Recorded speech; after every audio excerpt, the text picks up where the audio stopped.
Facts.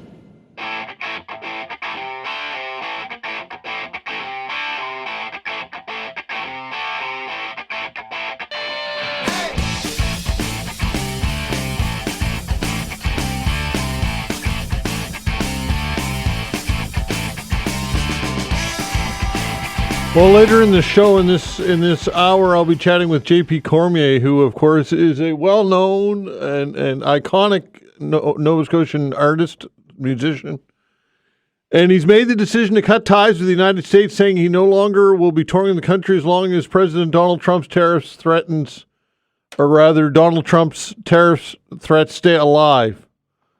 J.P. Cormier will join the show, as mentioned, later in this half hour at about 10:45. And then I will ask you the question, do you agree with J.P. Cormier, who describes this as a war with the United States? A caller yesterday suggested that this is not a war. And I said that it indeed is a war. It's a trade war by definition, but it goes beyond that because it's a threat against our very existence as a country and our sovereignty. Donald Trump has not minced words about that. He has been quite emphatic and quite clear, saying that he wants to make us the 51st state, and I believe that is his intentions. And I will ask you that same question. Do you agree with J.P. Cormier, and do you agree that this is indeed a war? Is Trump serious about annexing Canada? What, if anything, have you done as a result of all of this? Are you not buying American? Are you buying Canadian? Are you planning on not traveling to the United States, not watching American programs, movies? What have you done, or will you, or might you do, in order to react to this very real war that we are in with Donald Trump and the Americans? And I shouldn't say the Americans, but that's a better question as well. Has your attitude towards Americans in general changed? Because many would say that this is not a reflection of Americans per se, but more or less the government of the day in the White House and the Republicans. So some questions that I'll ask you to talk about. Hundreds of protesters also gathered at a New York City Tesla showroom on the weekend as part of a sprawling demonstration against Elon Musk's high-level involvement with the Trump administration. Is it fair to target Tesla owners in protest over Musk? Because I've heard from some people who own Teslas here in this country, and they said that they are getting rude comments hurled their way and hostile comments, as a matter of fact, as a result of them driving a Tesla. Despite the fact that many of them aren't political in any way, shape, or form, and most of these owners, if not all of them, purchased the Tesla before this tariff war even started. And before Musk was named as to the role that he is now taking on as head of Doge in the United States. So is that a fair thing to do, to target Tesla owners here in Canada? There's something else that you can talk about. Also, Liberal leader Mark Carney is promising a seamless and quick transition as he takes the reins from Prime Minister Justin Trudeau. Are you optimistic with the change in leadership in Ottawa? Will Carney do a better job than Trudeau did? Are you concerned Carney had a role in Trudeau's economic policies and was a trusted advisor for years? So, like the opposition is trying to frame him as more or less the same carbon tax. Carney, do you agree with that? Or do you think Mark Carney will forge his own path and is well positioned as an economist and former governor of the Bank of Canada and England to guide us through troubled waters? And who is better qualified to lead Canada, Mark Carney, an economist with the pedigree that I just mentioned, or Pierre Poilievre with no private sector experience but plenty of political experience? Because he says that his time with serving under Stephen Harper and in opposition over the years has positioned him well to be the economic steward of this country.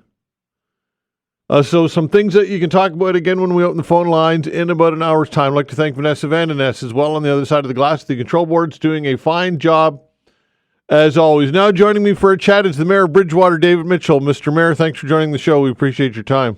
Thanks for having me on. All right, so very, very difficult times for sure, but when you've got a community with as many employees as Bridgewater has working at Michelin, I would think that adds to the concern, eh? It definitely does. It's obviously the largest private employer in the province, and certainly our largest private employer in the region, and very important to the local economy and the provincial economy. So it's something that we're watching very, very closely. How many people work at Michelin in Bridgewater? Just over 1,200 direct jobs, but it's a number I don't want to lose sight of, and that's almost 10,000 indirect jobs that come from that. All right. So when it comes to Michelin, how many people are how much exporting in the United States does Michelin do? My understanding is it's about 50% of their product goes south of the border. Wow. Around that amount. Wow. Yeah. So huge ramifications potentially. Potentially, yes. Now, Michelin, global corporation. This is not their first go around with tariffs around the world. They've dealt with this. They have very bright people who probably felt this was coming or potentially coming, long before some of us even realized it. So I don't have the fear I might have with other industry, just because I think Michelin is very aware and on the ball with this. All right. So tell me more about why you think they're more on the ball. Why is there reason tangibly for optimism here? Just their experience and their, who they have in their teams, again, globally. They have conversations with decision makers that I think a lot of other corporations don't have. And so I do think because of their experience in this, that they're able to navigate it and at least be heard, with those decision makers south of the border for sure. Okay, but I mean, look, replicating a market like 50% of your market, that's hard to do, I would think. Yep.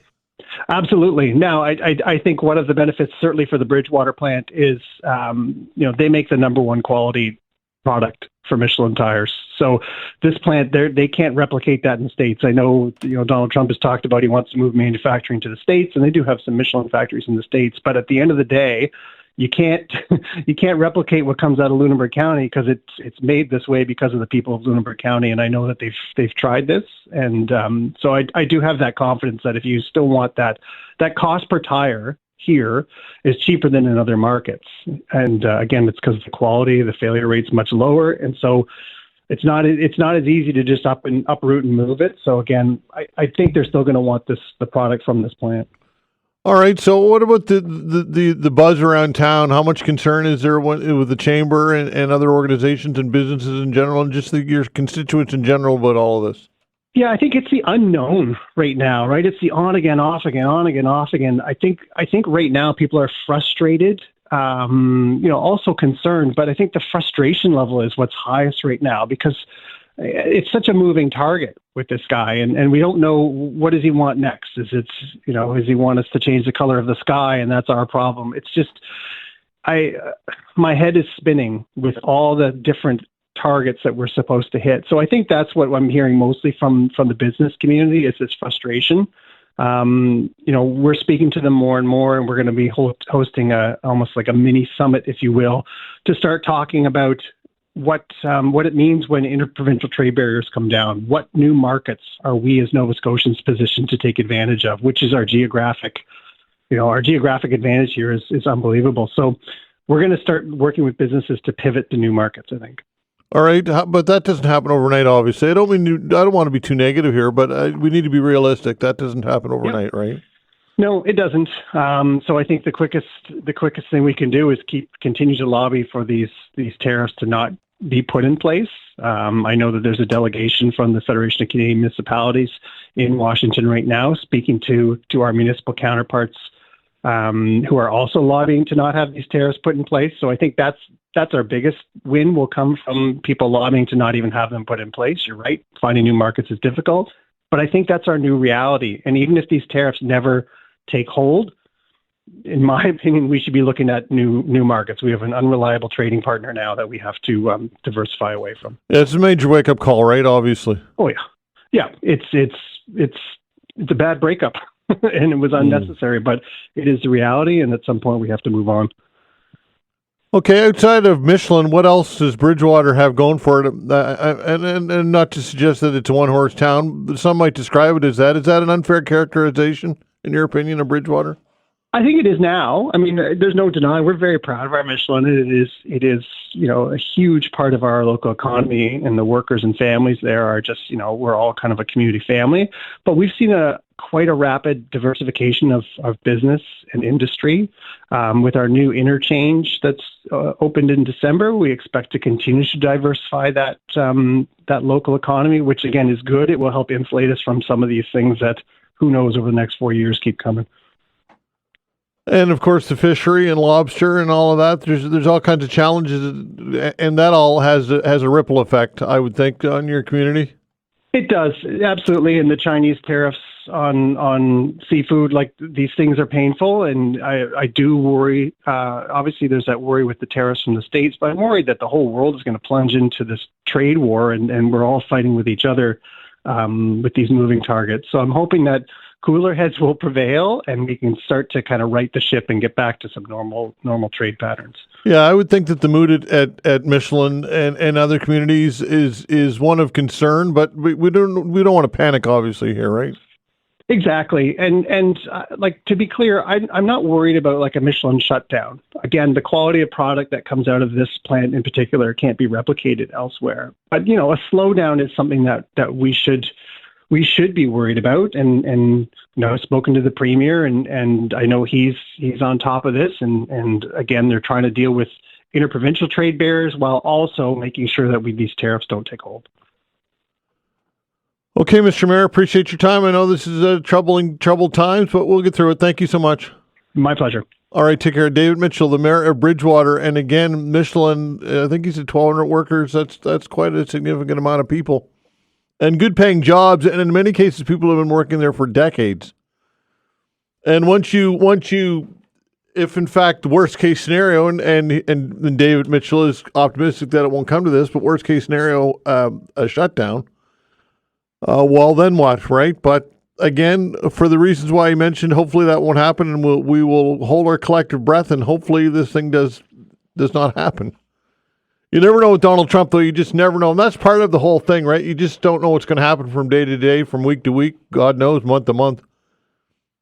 How the markets are in turmoil and plunging drastically, and Trump yesterday was nowhere to be seen or heard when it comes to the markets, and perhaps rightfully so, or should I say predictably so. Anyway, some things that we can talk about later on, as mentioned, when we open the phone lines between 11 and 12.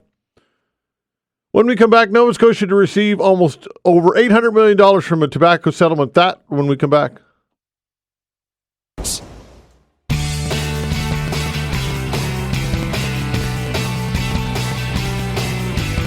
Rob Cunningham joins the show, Senior Policy Analyst with the Canadian Cancer Society. Rob, thanks for joining us. We appreciate your time. No problem. Good morning and good to be with you. All right. So the province of Nova Scotia says it will receive about $809 million from tobacco companies as a result of a nationwide lawsuit launched to remediate the health care costs related to tobacco use. So let's have a history lesson. When did this all start? Well, it began in 1997 when British Columbia announced their intention to file a lawsuit against the tobacco industry to recover the health care costs, inspired by developments in the United States when state governments were suing the tobacco industry. BC filed the next year, and over time, all provinces filed lawsuits, similar lawsuits. Nova Scotia filed its lawsuit in 2015. And, things were advancing. But the real trigger that prompted the negotiations was in Quebec, a private class action lawsuit, not by the government, but on behalf of 100,000 individuals with lung cancer, throat cancer, and emphysema. They won on appeal before the Quebec Court of Appeal, $13.5 billion. And that prompted the tobacco companies to seek protection from bankruptcy. And it began a 6-year negotiation process. And then ultimately, there was a draft settlement announced last October 17th.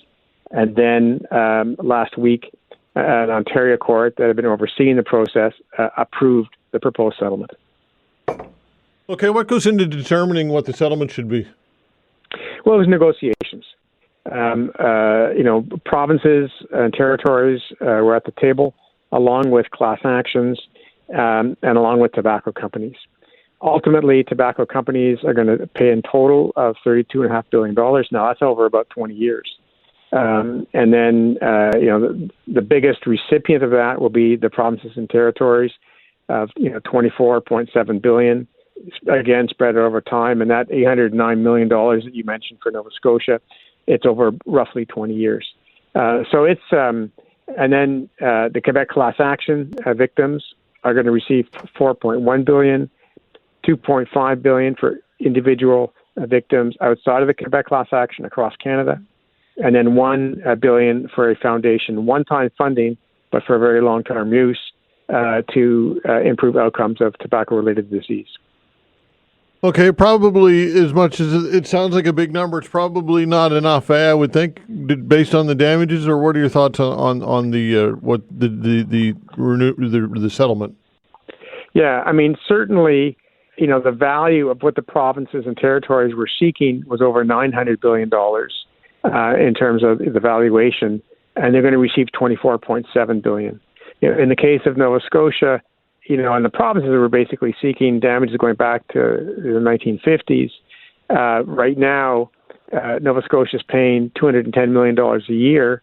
And we know there's going to be healthcare costs going forward because people are addicted, and there's going to be lung cancer and emphysema and heart attacks and so on. Smoking continues. So, about $210 million a year, and their total payment is going to be $809 million. So it's far short of the healthcare costs. But Nova Scotia is going to be receiving these funds. And we would urge Nova Scotia and other provinces to use these new funds to strengthen the provincial tobacco control strategy, more programs and initiatives, and to strengthen legislation as part of that. Minimum age 21, we've talked about before, as Prince Edward Island has done for both tobacco and cigarettes, as opposed to age 19. There can be controls on where tobacco is sold, banning remaining tobacco promotion, and right in the settlement, because it says this new foundation is not allowed to, as part of its mandate, to do programs and initiatives to reduce tobacco use. It says that's the responsibility of provinces and territories. Okay, well, then it's up to the responsibility to implement that and to use these funds to reduce smoking. Okay, how difficult is it to get people to move the needle when it comes to smoking habits?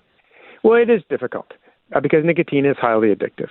And, as a reminder, for your listeners who smoke or know someone who does, there is a toll-free number on every cigarette package. There's a website to get more information and assistance with respect to quitting. And, of course, we're very concerned by the increase in youth vaping. Nicotine in that is highly addictive, and we are seeing more youth getting addicted to nicotine. And as part of what Nova Scotia does going forward, these new funds can also help prevent youth from vaping, getting addicted in that way. And then the minimum age 21 would be a fantastic measure. We know that Newfoundland and Labrador has also consulted on that. And so there's I think an opportunity, for the Atlantic as a whole, to move forward on that initiative at the same time to have other measures to strengthen policies. Are vaping companies all tobacco companies or subsidiaries of tobacco companies? No, but certainly, the Imperial Tobacco and Rothmans, Benson Hedges do sell vaping products. Imperial Tobacco is especially large in terms of the volume of sales that it has in Canada. And when e-cigarettes with nicotine were first legalized, they even advertised on television with lifestyle ads, like you might have seen for cigarettes some decades ago. And they had models, outside a Yahoo's shopping center in Toronto, young models. And, this type of, lifestyle association for vaping products simply shouldn't be happening. We cannot trust tobacco companies. They've opposed various restrictions at the federal level with respect to regulations on vaping products and at provincial levels. So it's a concern internationally and health ministries globally are wrestling with this issue. And we do need to take effective action. All right. How about private class action lawsuits against tobacco companies? Are any of those in the works? So as part of this settlement in Canada, all of the private class actions would be settled. Now, there's a few more legal steps before this settlement is final, but there will be none once there's a final settlement. There are some private class actions. The big one has been in Quebec, which has really moved forward, and really credit to the Quebec class action lawyers for all of the work they did. It's the biggest success in the world against the tobacco industry in terms of any class action or individual case. And the industry's strategy has been in this case, because it was filed in 1998, 26 and a half years ago. And it's been a delay to try and make it impossible for this case to get to court, to use up resources. And so it's a huge success that they've been able to get there. And certainly they're prompting the bankruptcy protection for tobacco companies, and the negotiations benefited provinces, because there's a settlement arising from that. In the United States, there have been some private class actions against Juul, the e-cigarette company. Some of those have settled. States, in some cases, have filed lawsuits. There are some private class actions in various provinces against Juul. Those are still at an early stage, but I do expect that we're going to see more with respect to e-cigarettes in the future. How about illegal cigarettes, black market cigarettes, whatever terminology we want to use? How much of a challenge or an issue is that? Well, it is an issue. Sometimes tobacco companies exaggerate the levels of what they are. Nonetheless, there are things that provinces can do. For example, an easy thing for Nova Scotia to do would be to ban internet sales. Quebec has done that, and it does make a difference. And so there's a series of potential measures that are available. And if governments are concerned about contraband, well, they should act on contraband. How in acting? What does acting look like? Well, I think we've recently seen New Brunswick and Nova Scotia have modified the legislation to increase enforcement. So in addition to banning internet sales, there can be more enforcement. Nova Scotia has a very small fee of just $42 a year for a store to sell tobacco products or vaping products, whereas we have much more substantial fees for restaurants or bars that sell alcohol. And if you had, in the city of Ottawa, was over $900 for its municipal license fee, that can fund increased enforcement. And I think, and that would be, I think, a very viable strategy that Nova Scotia could pursue. Okay, what do you think some of the reasons why they don't pursue this might be? Are there political reasons, or what do you think's at play here? With respect to illicit trade, contraband? Yes. Well, I think it's. I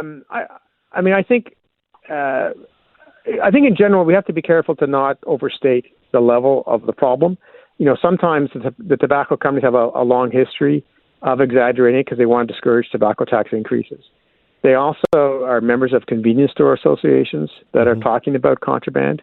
And so, it's really the same perspective of the tobacco industry. We're seeing now for some years in the Atlantic provinces a stall in tobacco tax increases, even though manufacturers are increasing their own prices, not including tax, dramatically. So it's, over the last 11 years, it's been more than $34 that tobacco companies have increased their own prices. So, we have to be careful that the tobacco industry is not just being a hypocrite, saying governments you can't increase tobacco taxes because of contraband, yet they increase their prices like year after year by a very significant amount. Rob, I appreciate your time. Thanks so much for doing this. Thanks, Todd. All right, take care. Rob Cunningham, Senior Policy Analyst with the Canadian Cancer Society. A by-election has been scheduled for the riding of Halifax. I'll chat with one of the candidates when we come back.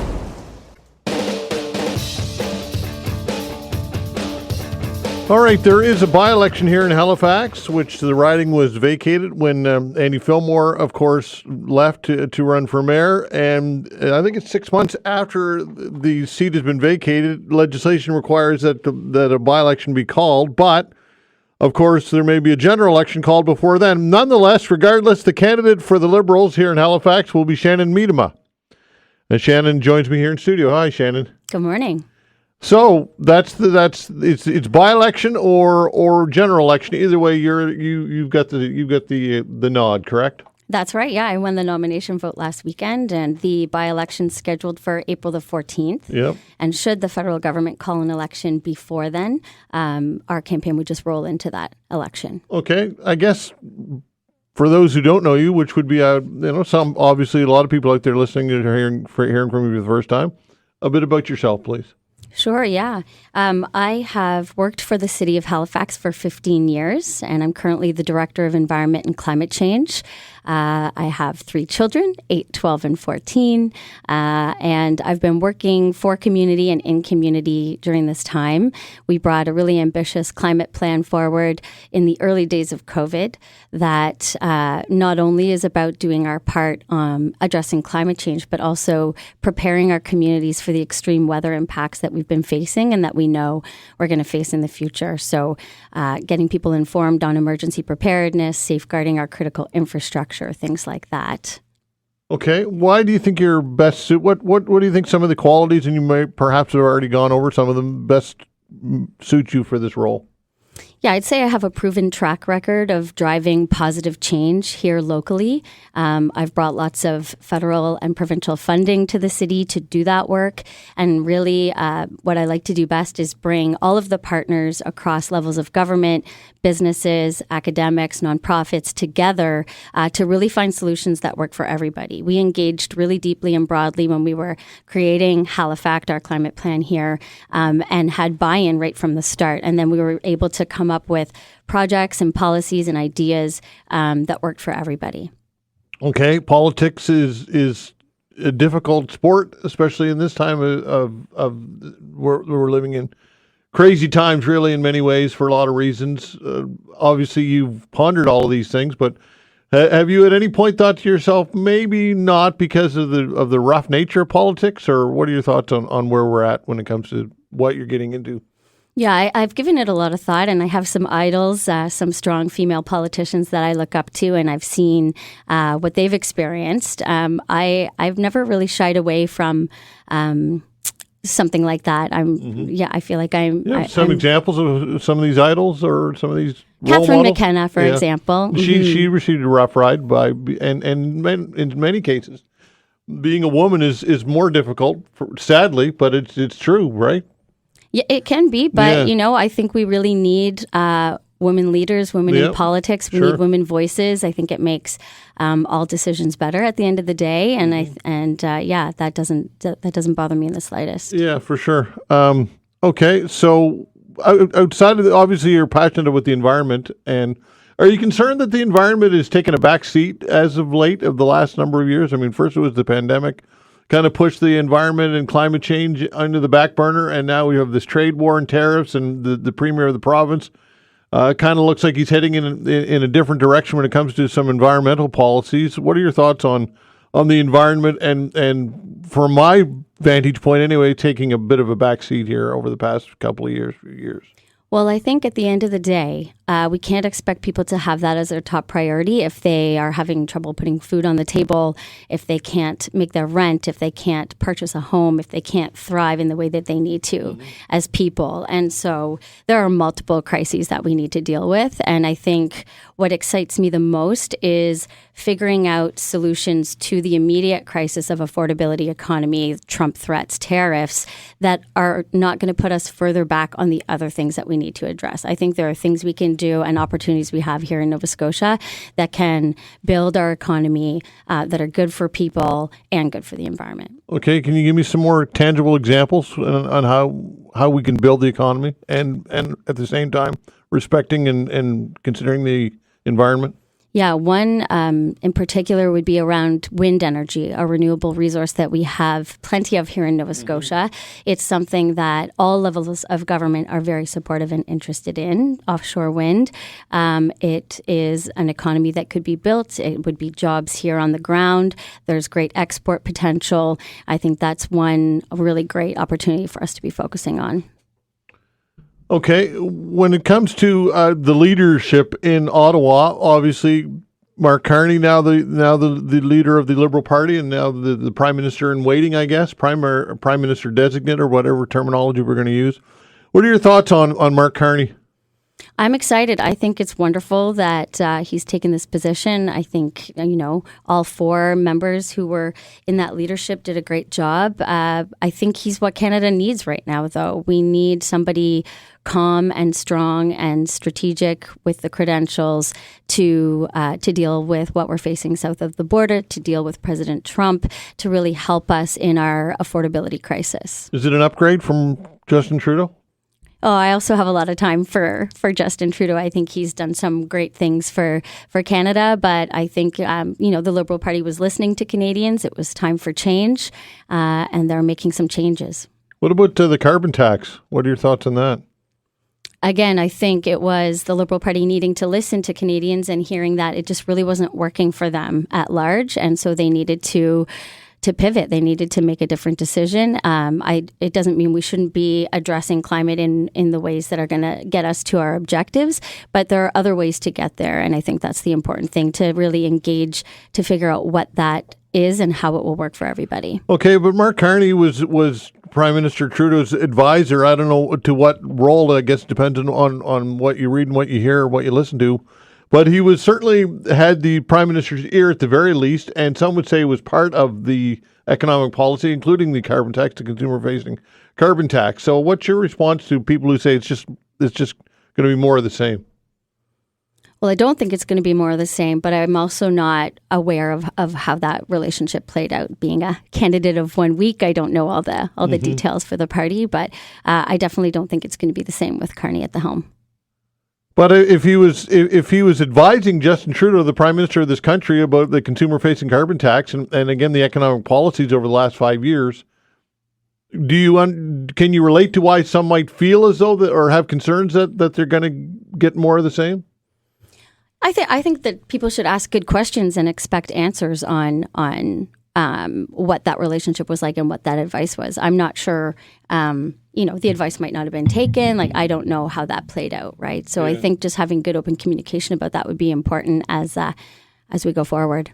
Okay. When it comes to the poll numbers, they're certainly improved since Mark Carney's kind of surfaced, and did that play a part in your decision to run? No, it's making it better, but it didn't. I was actually thinking about this since the fall. So since it was a little bit tougher times. So this change is definitely a positive one, I think, for Canada. Yeah. Okay. When it comes to your type of campaign style, combative, confrontational, easygoing, aggressive, how would you describe your style, I guess? No, I would say none of the above. None of the above. I would say kind. You don't want me as a campaign manager, then, obviously. Eh? No, I would say kind, collaborative, communicative, clear, strong. Yes. Okay, and so when it comes to you're running politics, let's suggest that you win. How long? What's your vision for yourself? Long-term vision for your political career? I don't think I've gotten that far. If I win and become member of Parliament, that would be really exciting. It would be an honor to represent Halifax in Ottawa, and I think I could do a great job. And I'm a really hard worker. I really care about what I do, and I think it would be just a really great next phase of my career. Have you been a lifelong Liberal? No. I've done different things. Yeah. I definitely have been supporting the Liberal Party for a long time. All right. When it comes to who you represent, do you represent your constituents, or do you represent the party, or a bit of both, or how would you balance that? Yeah, I think it is both. I think, you're a member of the party, you represent the party, but you're also here to listen to your riding, to hear what people need, what people feel, and to reflect that so that decisions can be made that work for Halifax. All right, because there's concern out there that shouldn't say concern, but some want more representation, people listening to their constituents, not towing the party line as tends to be the case. People fall in line when it comes to what the leader wants. Would you be willing to kind of buck that trend a bit? Yeah, I mean, I always like to speak honestly and speak the truth, and so I would continue to do that and be clear about what I think and what's important for the party. Okay, what's your thoughts on Pierre Poilievre? Well, I think he's a bit of a schoolyard bully. I think he's trying to divide this country. How's he trying to divide the country? How is he trying to divide the country? Yeah. In the way he's approaching everything, saying that our country is broken, kind of picking fights, insulting. I don't feel like he's really bringing us together as a country in a way that we need to face Trump right now. Would you agree that there's been plenty of that on both sides, though, I would say? I'm not sure. Not as much. Yeah. Okay.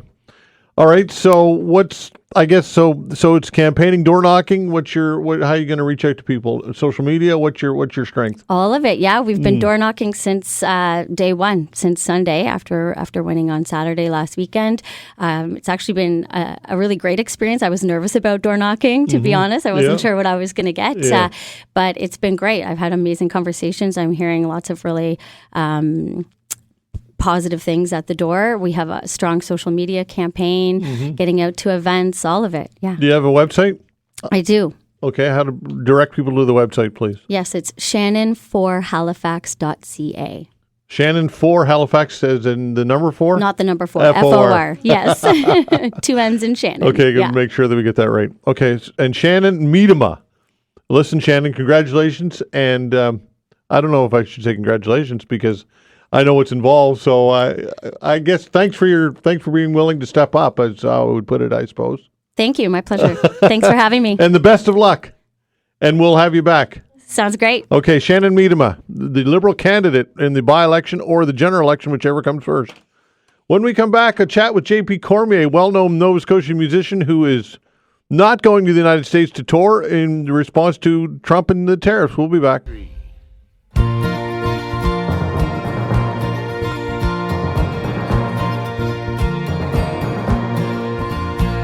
Across these ragged hills rings a broken song.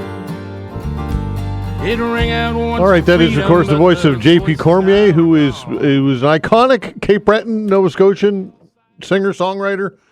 J.P. Cormier, thanks for joining the show. We appreciate your time, my friend. How you doing, Todd? I'm well, you? I'm hanging in there. That's good. I wish we were talking about music and some fun things, but unfortunately we're not. We're going to be talking about a war, and that's tariff war. And you made a pretty damn strong stance here. What's your reaction to all of this?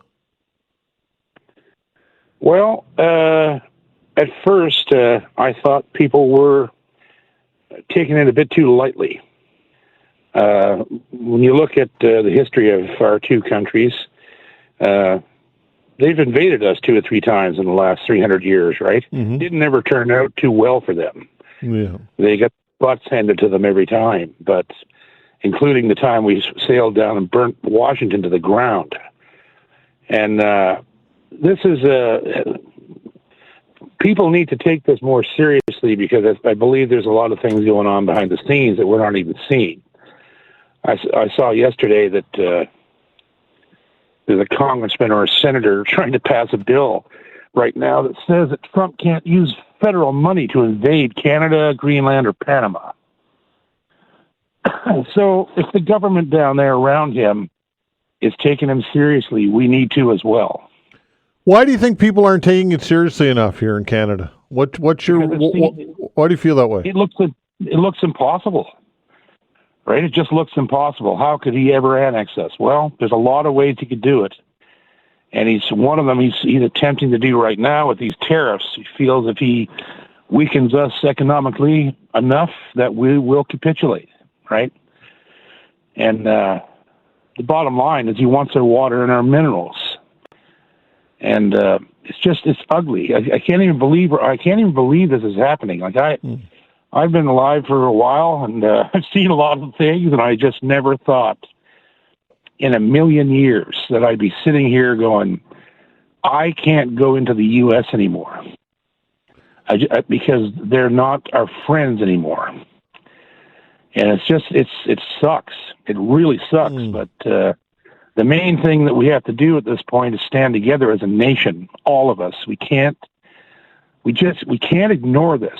If we ignore this now, no telling what could happen in the next 20, 30 years. We might be facing this again with some other president. If we show you can't look away now. We have to stare these guys down. Right, so this has potentially, not potentially, it has a big impact on your bottom line. You do a lot of business in the United States. You got a YouTube channel, which is very successful, which is at risk of losing sponsors and listeners and viewers. So you putting your money where your mouth is big time here, right? Well, I decided quite a few weeks ago, I've been toying with it, and I've been trying to talk to my agent and other artists and all this other stuff, and everyone was sort of up in the air. As I said, nobody was sure if they were taking this seriously or not. And then I finally sort of made the first step and just told everybody I'm not renewing my work permit there, the first time in over 30 years. And I said I'm not going back across that border. Maybe ever, because who knows what will be left behind, the feelings that will be left behind between our two nations when this is all over with. Some of this stuff is irreparable, like it's or irreparable. Sorry, it's just there's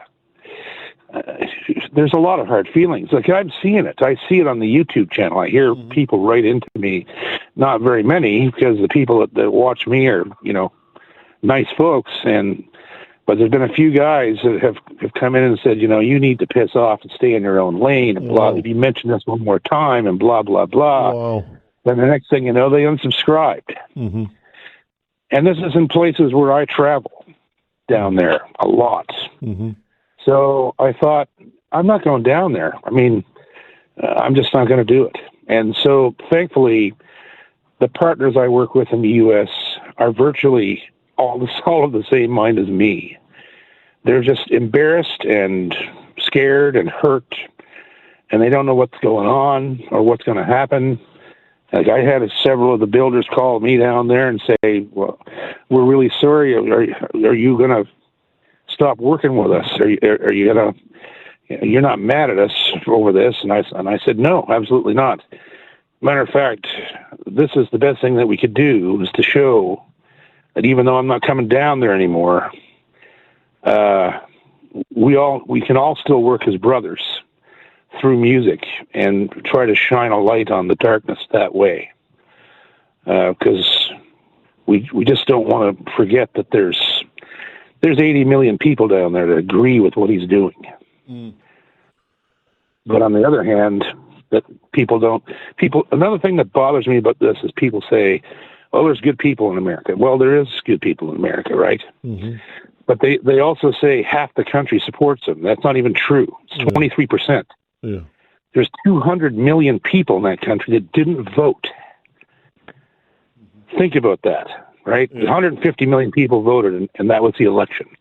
Mm-hmm. Half of them, a majority, voted for him. Vote 80 million people. Well, it leaves 200 million people down there that are either just don't care, or they don't know what to say, or they're embarrassed, or they're shocked, or whatever the case may be. But we still have friends there. But we can't allow that to color our response as a nation to this. It's incredibly insulting and dangerous. It's really dangerous. I think that he's crazy. Mm. And he's got a bunch of people around him enabling him. So what are you going to do? Are you imploring or admonishing your counterparts, your fellow artists, to do the same thing as you, or what's your message to other artists? I think everyone should boycott the U.S. I don't think any Canadian artist should ever cross the border right now. And the way things are going, I'm reading in the paper again that immigration laws are changing. They're making people who are just regular old snowbirds who go down there every winter, they're making those people register with some kind of new database they're creating. Mm-hmm. It's a possibility we won't be able to get permits to go there at a certain point in time. And conversely, I don't think that any Canadian venue should hire an American act. Period. We need to be tough. We need to stand up to this and go, listen, that's the way you're going to be. We're not playing this game. We're going to fight you, and we're going to fight you hard. And which brings up another point, is that it costs thousands and thousands of dollars to get a work permit to go into that country every year. American artists come here for free with no papers, no nothing. Mm-hmm. And that's always been the way, and it's never been fair. Mm-hmm. So you have to take all these things into consideration and try to figure out what's going to be left of all this when it's over, however it ends. And we might have to go through this for 4 years. Yeah. What type of response have you received, JP? All positive. Mm-hmm.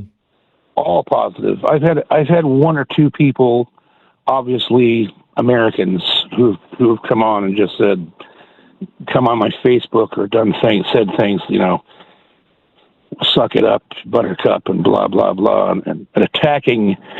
They're too afraid, I think, to attack me. They attack the people that comment on my socials. They don't ever say anything directly to me. They tell these other people, usually other Americans, who are supporting me on my socials, and they'll attack them and say, well, go live in Canada if you don't like it, blah, blah, blah, right? So that's sort of the long and the short of it, right? I have to look back and think, Stompin' Tom Connors was like a father to me. Mm-hmm.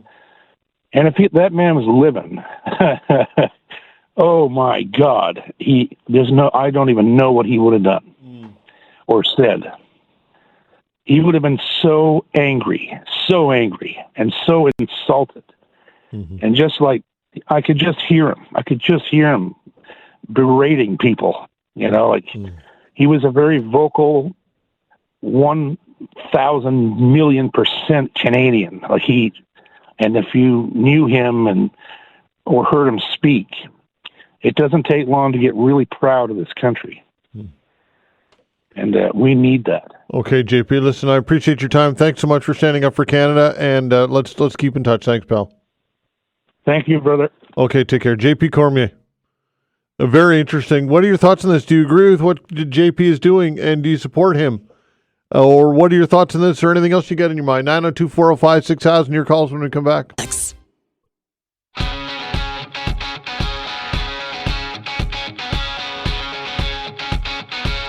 All right, taking your calls, 902-405-6000. Dan just stepped into the booth here, into the studio, and mentioned that on True Social, Donald Trump just posted that aluminum tariffs are going to 50% as of tomorrow, up from 25%.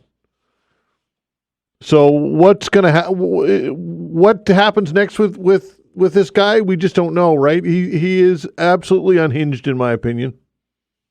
Just chatted with J.P. Cormier, of course, Nova Scotia award-winning musician. Iconic musician. He is putting his money where his mouth is when it comes to the United States. He's cutting ties with the U.S. He's no longer touring in that country.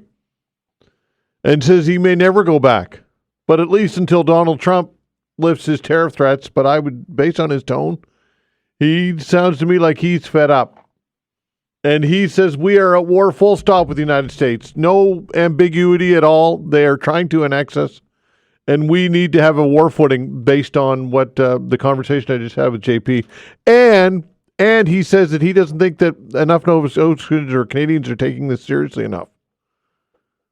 Do you agree with JP Cormier? Are we not taking this seriously enough? Is the reality that we are extremely vulnerable, and the United States and Donald Trump does want this country for its natural resources specifically? But is there sovereignty at grave risk here? Do you agree with J.P. Cormier? And what are you willing to do as part of the response? Because, again, a lot of people can make comments and voice concerns and post on social media. But when it comes to your livelihood and where and how you spend your money, what are you willing to sacrifice? And in JP's case, he's willing to sacrifice a lot, because it's a huge part of his business, and I would say his career. What are your thoughts on all of this, folks, and what are you doing about it? 902-405-6000. Paula, hello. Hello. I feel that it's not the people, it's the president of the country. And, for example, when there's a hockey game and everybody's booing each other's anthem, I think that's wrong. It's not the people, it's the politicians. And I do agree that Canadians should take this more seriously because, you know, he just wants our country. It's not because of, you know, all the things he says. He just wants Canada because of our natural resources, minerals, oil, the list goes on, right? He just wants Canada. And same thing with Greenland and Panama. He's thinking wherever he can make money, right? He wants everybody's country, like as if he thinks he could just go in and take what he thinks is his. It's ridiculous. It's like a child. Well, do the American people not, I guess, support him to a certain degree? They did support him, but I don't think anybody knew that this is what he planned on doing. Like, you know, he said he was a dictator, but he didn't say he's going to try to take over all these countries because the States needs everybody's stuff, and he thinks that everybody should bow to him and give him whatever he wants.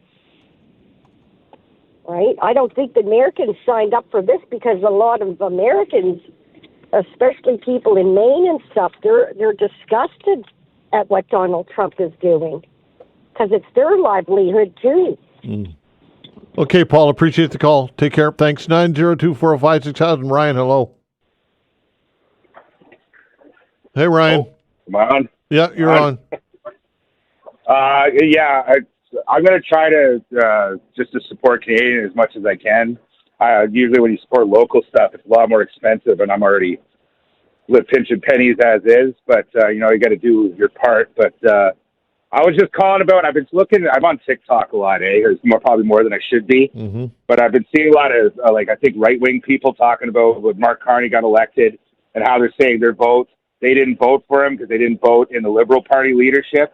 And I don't think they understand how our democracy works, because, of course, he didn't have an elected position. But John Turner wasn't elected when he became leader. Neither was Brian Mulroney when he became leader of his party. I think he was elected of the PCs back in 84, and he went, or what was it, 83?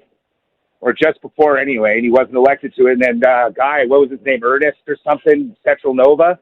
He gave up his seat because it was a for sure thing to be conservative. Mm-hmm. And then Brian Mulroney ran in that riding to become leader. So, Kim Campbell was an elected member, and she voted in, but only PCs could vote in that leadership race. So you can make the argument that all the people didn't get to vote Kim Campbell in. So, and then what was the other thing? Saying Trudeau is unfair because he prorogued government. Well, Stephen Harper prorogued government back in 2008 because he was facing a non-confidence vote. So he prorogued it until the coalition between the Liberals, I think, and the NDPs broke up. And then he put government back in. And then he prorogued again during the Winter Olympics before an election to get his fiscal or his budget thing done. So, I feel like people are picking and choosing what to be mad at anymore. I don't understand. Mark Carney got voted in the rightful way by his party. And now he's got to call an election. I don't get what the problem is here. It's like I said, people need to be mad about something constantly. Yeah. You're going to get an election, but maybe you're upset because Pierre's starting to fall down the tubes again. They just wanted Trudeau just to stay in so they can get defeated. It's just now they're mad because we got another guy in. I don't get the whole sneaky trick or sneaky move or whatever they're trying to frame Carney as. I agree with you. I don't see how it's undemocratic at all. He ran in the leadership convention, and he's going to call an election. The fear mongering is unbelievable at this point. Yeah, it's ridiculous. This has happened for years upon years upon years. This is how our democracy works. We don't vote directly for the prime minister. We vote for seats. So if you're it's not like it's just all of a sudden he's put in. Anyway, I'm sorry. I'm getting all. No, I agree. I agree with what you're saying. I don't get this whole sneaky trick. line that the Conservatives are using. And you're right; they desperately wanted Trudeau to stay in power because they knew they'd annihilate him in an election. It's pretty simple, right?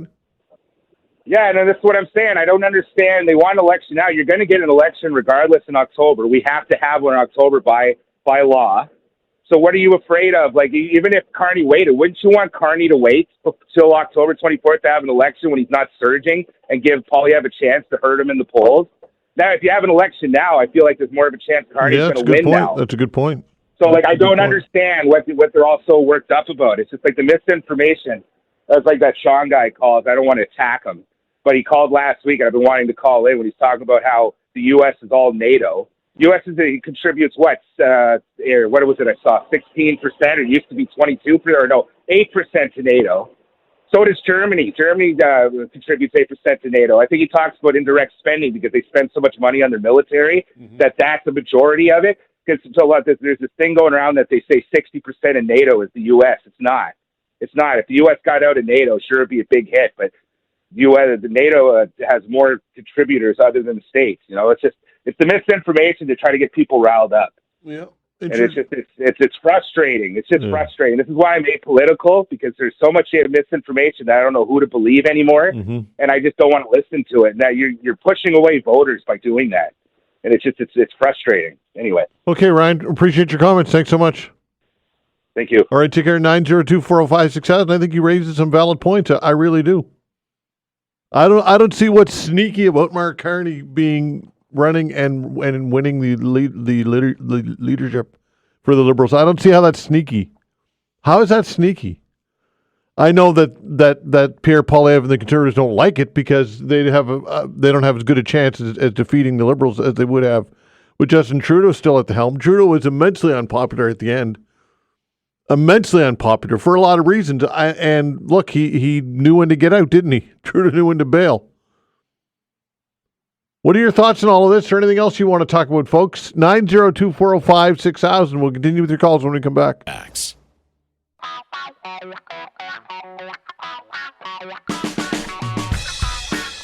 All right, continuing with your calls. The way to reach us, 902-405-6000. Again, 902-405-6000. That is the way to get in on the fun. Bernie, hello.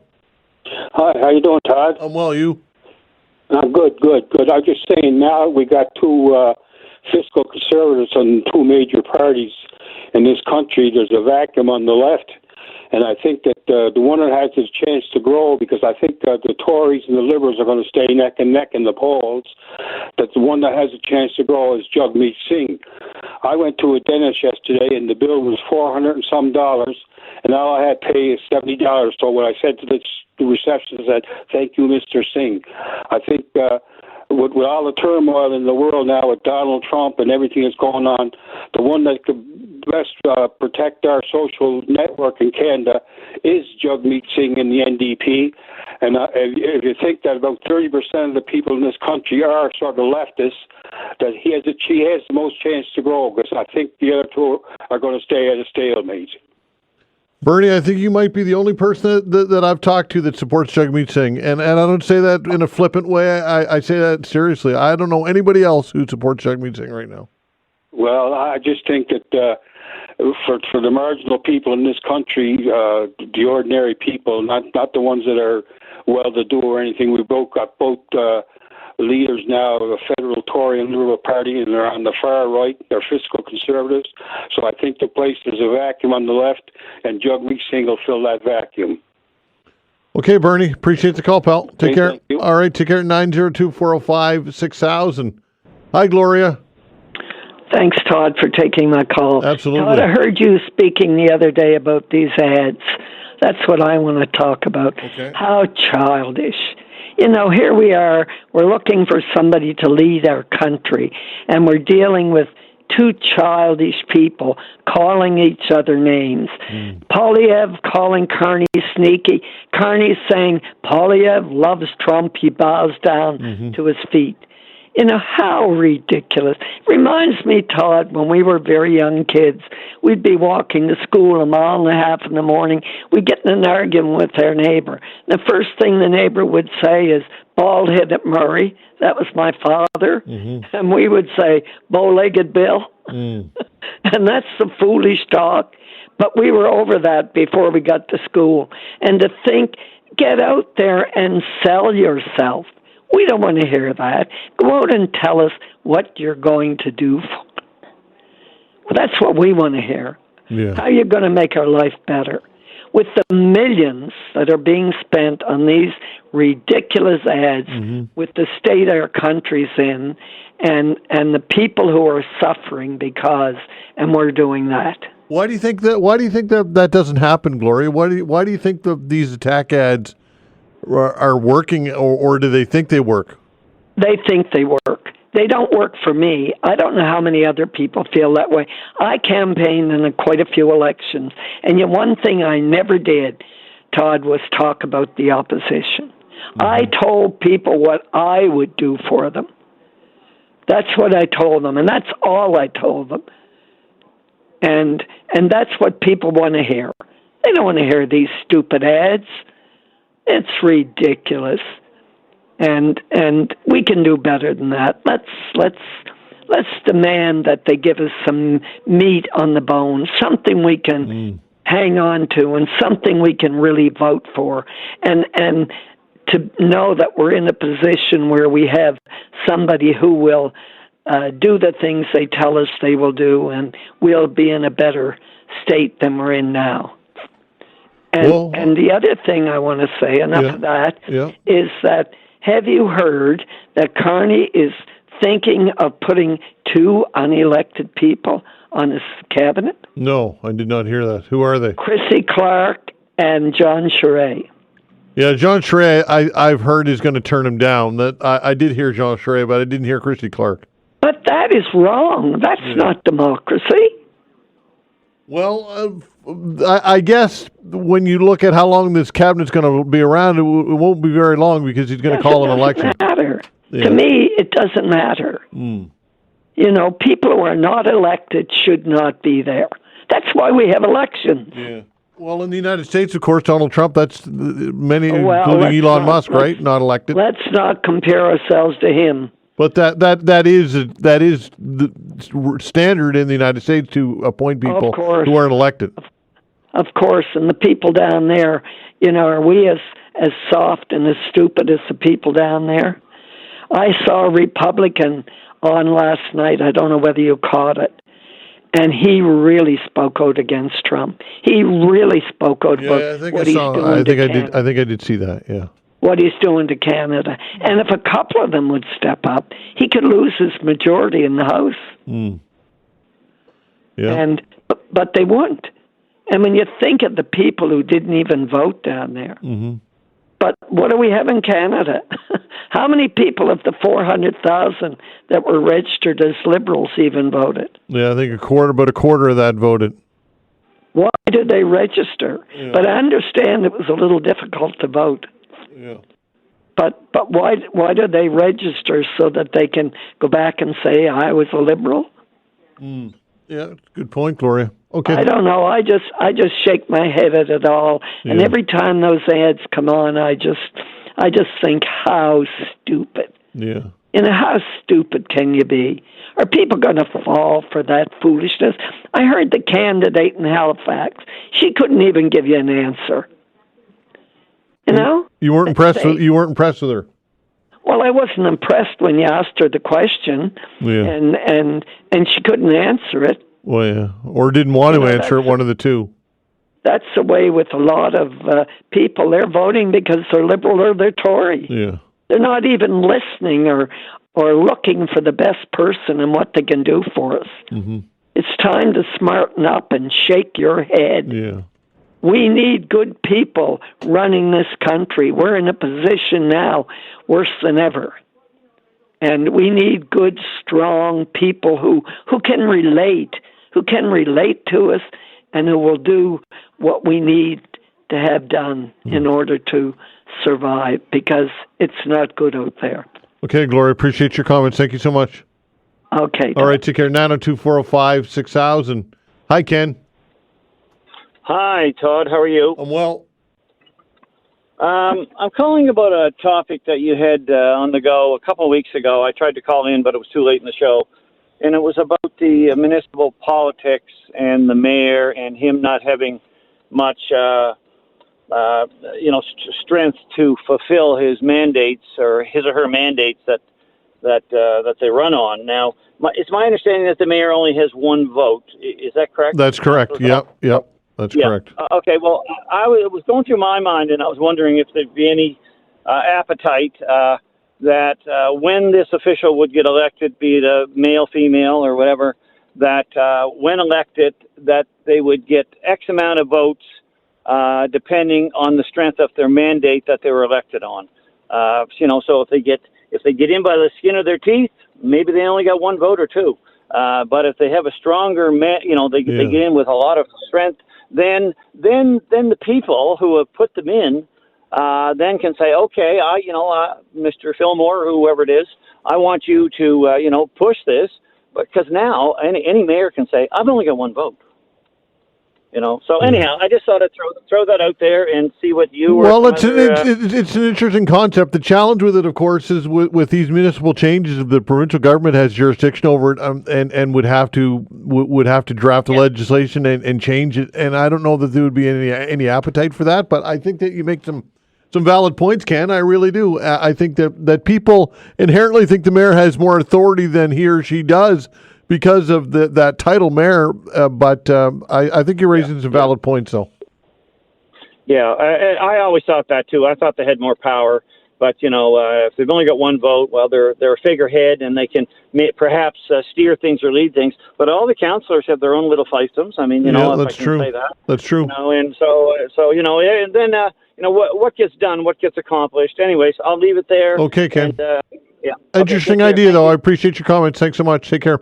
902-405-6000. We'll continue with your calls when we come back.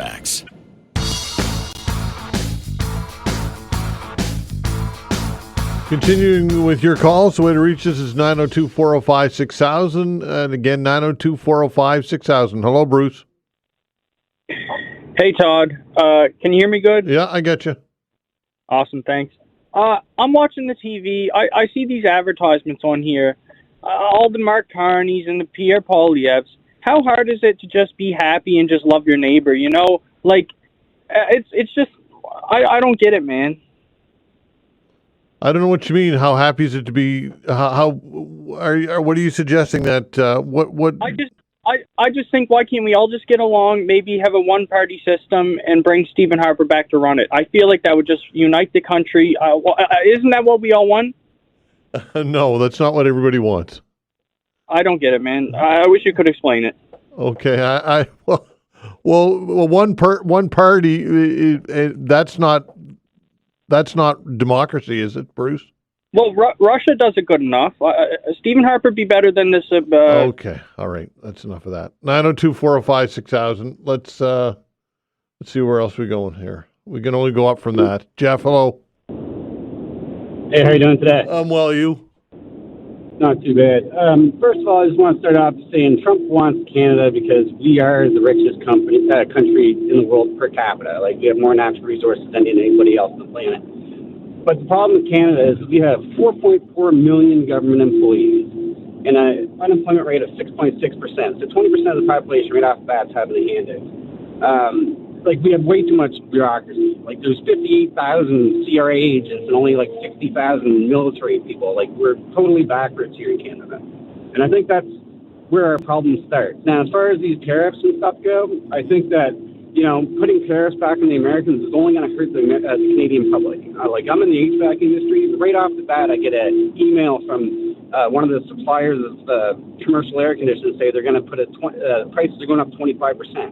Wow. So, this is going to hurt us really bad by trying to throw the ball back at them. And we'd be better off just, we've already had huge tariffs on dairy and stuff like that. We're here not seeing what we've already implemented, and then we put it up a little bit and everybody freaks out. So I just think that we should look at it in a different way. We should be all tax-free with the amount of resources we have in Canada. And I don't know how we ever got into this situation other than the bureaucracy that supports it. Yeah, listen, I think you make some valid points. The counter tariffs are many people would suggest counterproductive and not going to do anything but cause pain to Nova Scotians and Canadians. And I think there's a legitimate argument to be made there. So you're saying that in your business, 25% increase in material cost? Yeah, well, right off the bat. And then when we look at our, like if we were using, like, for example, if we buy cars and whatnot, anything that comes across the border, these tariffs that are being put on aluminum and whatnot, we're all going to see it. Like, whether you go buy a recreational vehicle or whatever it's going to be, we're all going to see a major increase in the end product. I just think we should dig it into the ground, process it in Canada, the safest, most environmentally friendly way that we could possibly do it, and sell it in Canada. That's where we should start at. We've got to get away from, keeping our resources somewhere else, refining it and buying it back at a premium. Like, that's what we do. Yeah. Okay, interesting. Thanks, Jeff. Appreciate the call. Take care. All right, take care. 902-405-6000. Hi, Chris. Good morning, Todd. People call in, they expect you to have answers to a lot of things, and could you answer one? I saw the Monty Python movie, but can you tell me, Todd, what's the meaning of life? Oh, wow. I question that every day, Chris. Look, Todd, I'm funning with you, you know that. Yeah, but, for sure. But actually, I'll be your second person today that will 100% support Jagmeet Singh if he announces he's going to leave politics. I was going to say that doesn't sound like Chris, but there you go. It certainly doesn't. Yeah. Look, Todd, seriously, I always enjoy listening to Gloria because she gives sage advice, and she's honest and upfront, and she generally always gets it right, doesn't she? Well, I guess depends on your perspective. Certainly, a lot of people certainly believe that she does. That's for sure. Well, I certainly believe she does, and politicians like her, they're long gone. I don't think we're ever going to see that again. The young lady you had running for the Liberal by-election. Yeah. I think Gloria touched on it. Yeah. Shannon Miedema. Yes, Shannon. Anyway, she couldn't answer your question. She feels Pierre Poilievre is divisive. And just like everyone else that complains about Pierre, when you question them on why or what he said or what he did or whatever, they don't seem to have an answer for it. And these advertisements that are on TV, I think are totally the wrong way to go, although they do appeal to a lot of people because a lot of people feel the frustration. And by watching that ad, I think they get to vent a little bit. They feel just a little better about it because they say, well, see, I'm right, or someone else feels the same way that I do. As far as the Poilievre's or the Conservatives' attack on Carney, I'd leave the sneaky part out. I mean, I do think Carney's being a little bit shifty or sneaky about how he explains what he's going to do with the carbon tax. And the pipeline deal in BC says he's pro-pipeline, and then he gets to Quebec and he said, no way it'll ever touch Quebec, and so on. So he's a little bit sneaky, I think, that way. But I also think if they look into him enough, he has enough negatives that they can concentrate to build a campaign against him. They don't have to use the sneaky thing. They can find enough negatives about him, I believe. What are your thoughts, Todd? Well, I don't know. Look, I think sure he's got some baggage. Absolutely, I think anybody who worked in the financial industry for as many years as he has is going to have some deals that I'm sure that they wouldn't be proud of. And look, I tend to agree that he's got some baggage there for sure. But conversely, I think you could say that for Poilievre as well. And I don't know what to think at this point, to be honest with you. It's just, but I agree. If you're going to make the accusation, as the candidate did, the Liberal candidate did, Shannon did, saying what she said, and then if you can't answer and respond as to why you feel that way, then don't say it. That's right. Like if I'm going to say that Pierre Poilievre can't be trusted or whatever, or Mark Carney or whomever, and then somebody says, why do you say that? And I can't give you an answer, then what am I talking? I'm just talking out my butt, right? And you're right, Todd, and that's exactly what's happening. they complain about, or they try and paint Poilievre as being Trump of the North or Trump-like or whatever. Yeah. Well, if in fact what one of your callers stated is correct, and Carney is considering putting unelected officials in his cabinet, isn't that a Trumpish thing? That's more Trump than Poilievre has ever leaned into, is it not? Well, look, I don't know that. I mean, look at Elon Musk, for example. I mean, no one except Trump has more power than Elon Musk, it seems, and that to me totally BS and totally wrong. Mm-hmm.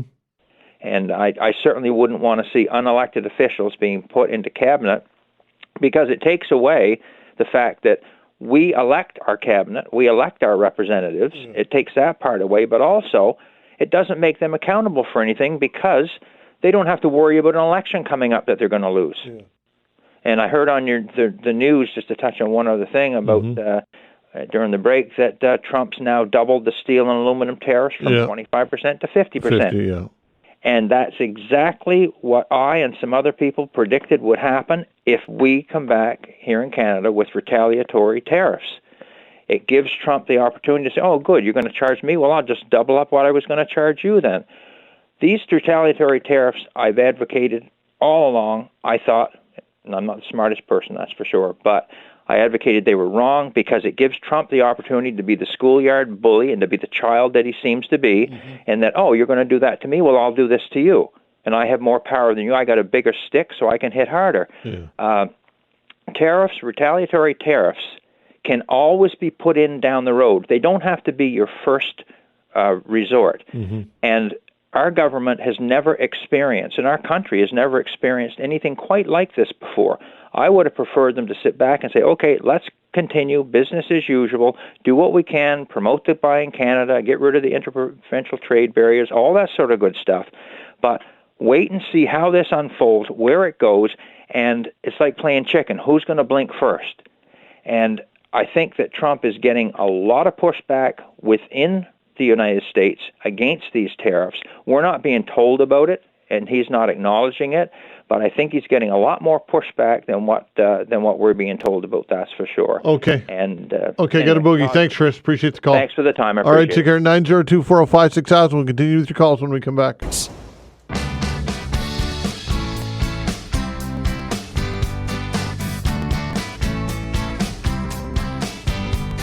All right, continuing with your calls, 902-405-6000. Hi, Mark.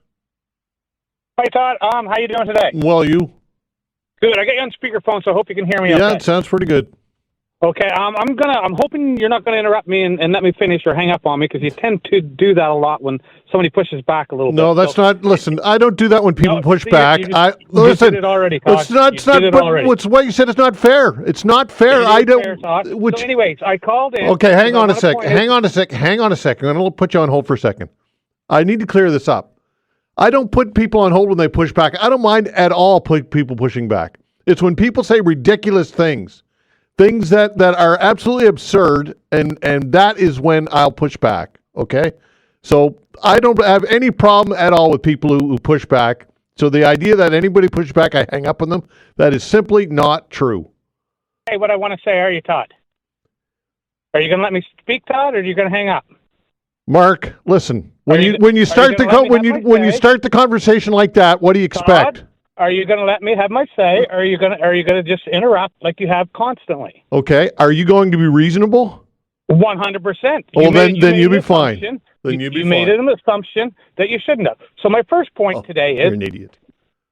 Pardon me, Todd? Give me a break. Pardon me, Todd? Pardon me. 902-405-6000.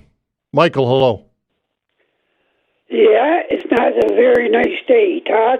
It was really exciting to hear J.P. Cormier putting her on the line.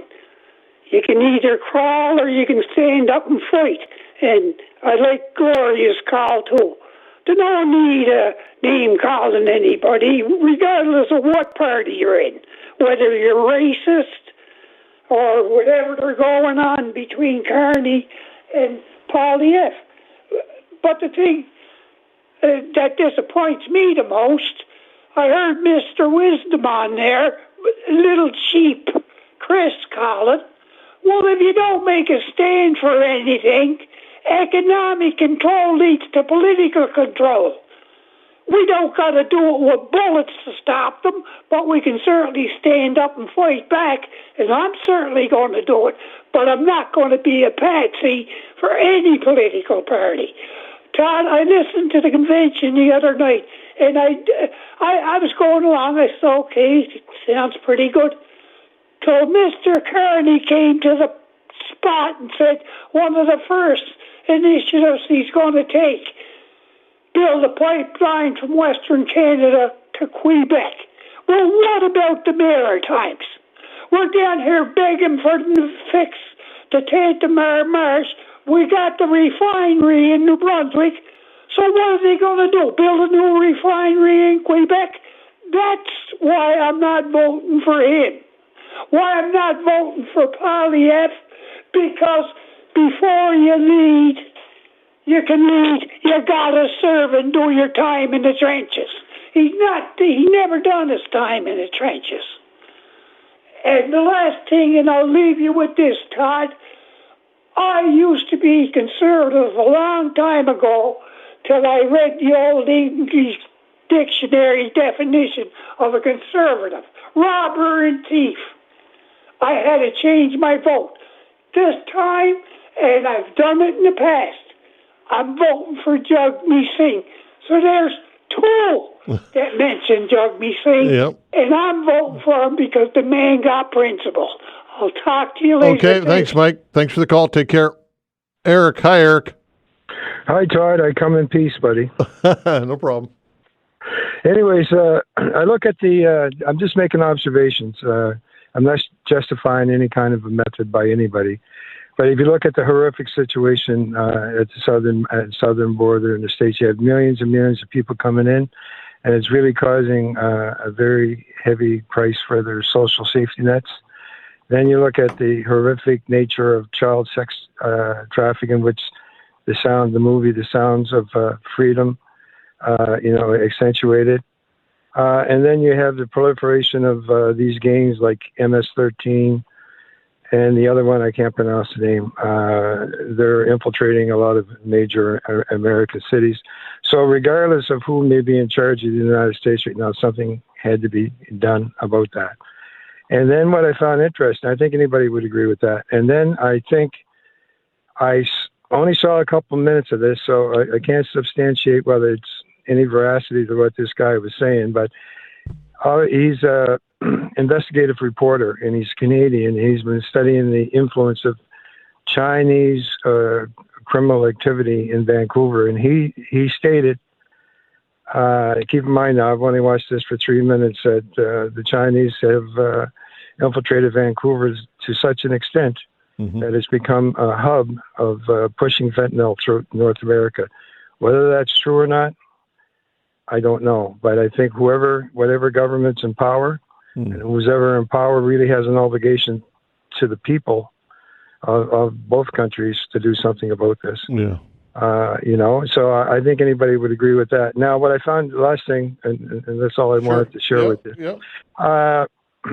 Ford yesterday, he said, we got to sit down. We got to get out of this tariff situation. And he says, we got to sit down and renegotiate the Canada-Mexico-U.S. deal. Sure. I found that very interesting.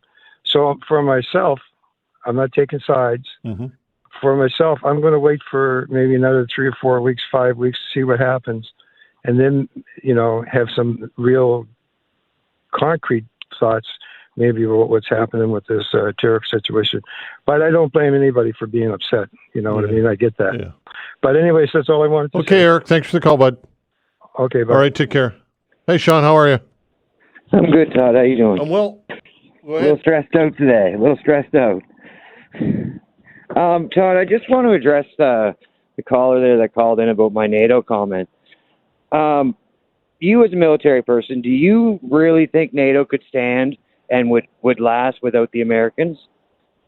Well, I'm not sure, to be honest with you. I don't know strategically what their capabilities are. I would have to say, Sean, that it would definitely be a mighty big challenge and certainly a big hole in NATO. But I don't know if they'd survive or not. Well, how can you say that when what's his name there, Sherman of UK, actually came out and said that they would like to put boots on the ground in Ukraine to fight Russia, but they cannot do it unless the Americans back them 100%. Right? Like, that just tells you right there that NATO will dissolve if the United States pulls out of it. I don't understand how people think that a couple dozen countries can form a military to go up against Russia or China without the U.S. I mean, these are three superpower militaries. We're talking, you need to fight Russia. They have over 1 million active duty troops. NATO doesn't have that without the backing of the United States. They don't even come close to it. Right? So how is the United States pulling out of NATO not going to make NATO dissolve like a fart in the wind? How many countries did you say belong to NATO? I don't know, a couple dozen. 32, yeah, about 32. Yeah. Yeah, something like that, right? Like, and they don't just they don't stand a leg without the United States. The United States is a superpower military. They have capabilities beyond Russia, beyond China.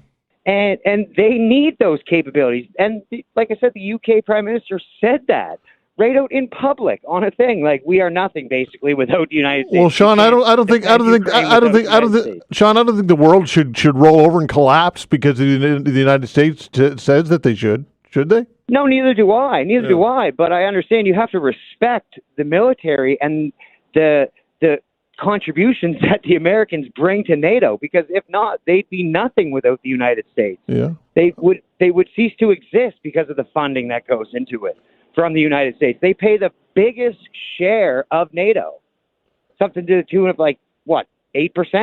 I don't know. I heard somebody earlier today said it was 18% of NATO costs. I'm not sure what it is. Well, that's what I mean, right? Yeah. So that's just it's mathematics, and they don't change. So you can have the whatever to say that I'm wrong and NATO's the greatest. No, I never said that. Nobody's debating that the United States is. Nobody wants the U.S. to leave NATO, Sean. On that guy that called and said that Sean was so wrong about it. He didn't even push back. He almost agreed with him, which is outrageous, because we're not talking about Trump annexing Canada.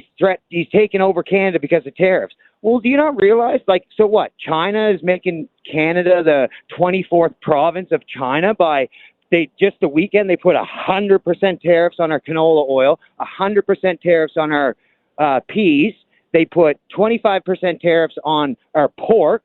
They put 25% tariffs on our seafood. Okay, so as I always say at this point, Sean, what is your main point? Because I'm out of time and I want you to tell your main point. What's your main point? My main point is that the world is evolving faster than what tariffs are a part of. And the trickery behind the Mark Carney thing is trying to trick the Canadian people that Pierre Poilievre is Trump, which he's not. The tariffs are all around. Look at it. You guys aren't reporting that China's taken over Canada. I mean, you just had Chris come on and talk about how they've taken over Vancouver with fentanyl. So the Chinese are already in our country, and now they're putting tariffs on. So who's a bigger threat to our country, China or the U.S.? Well, I would say the United States because of their proximity to us, probably. But I take your point, Sean. Thanks for the call. Appreciate it. Thanks, Todd. Take care. Thanks for the calls, everybody. The Science Files with Rob Thacker when we come back.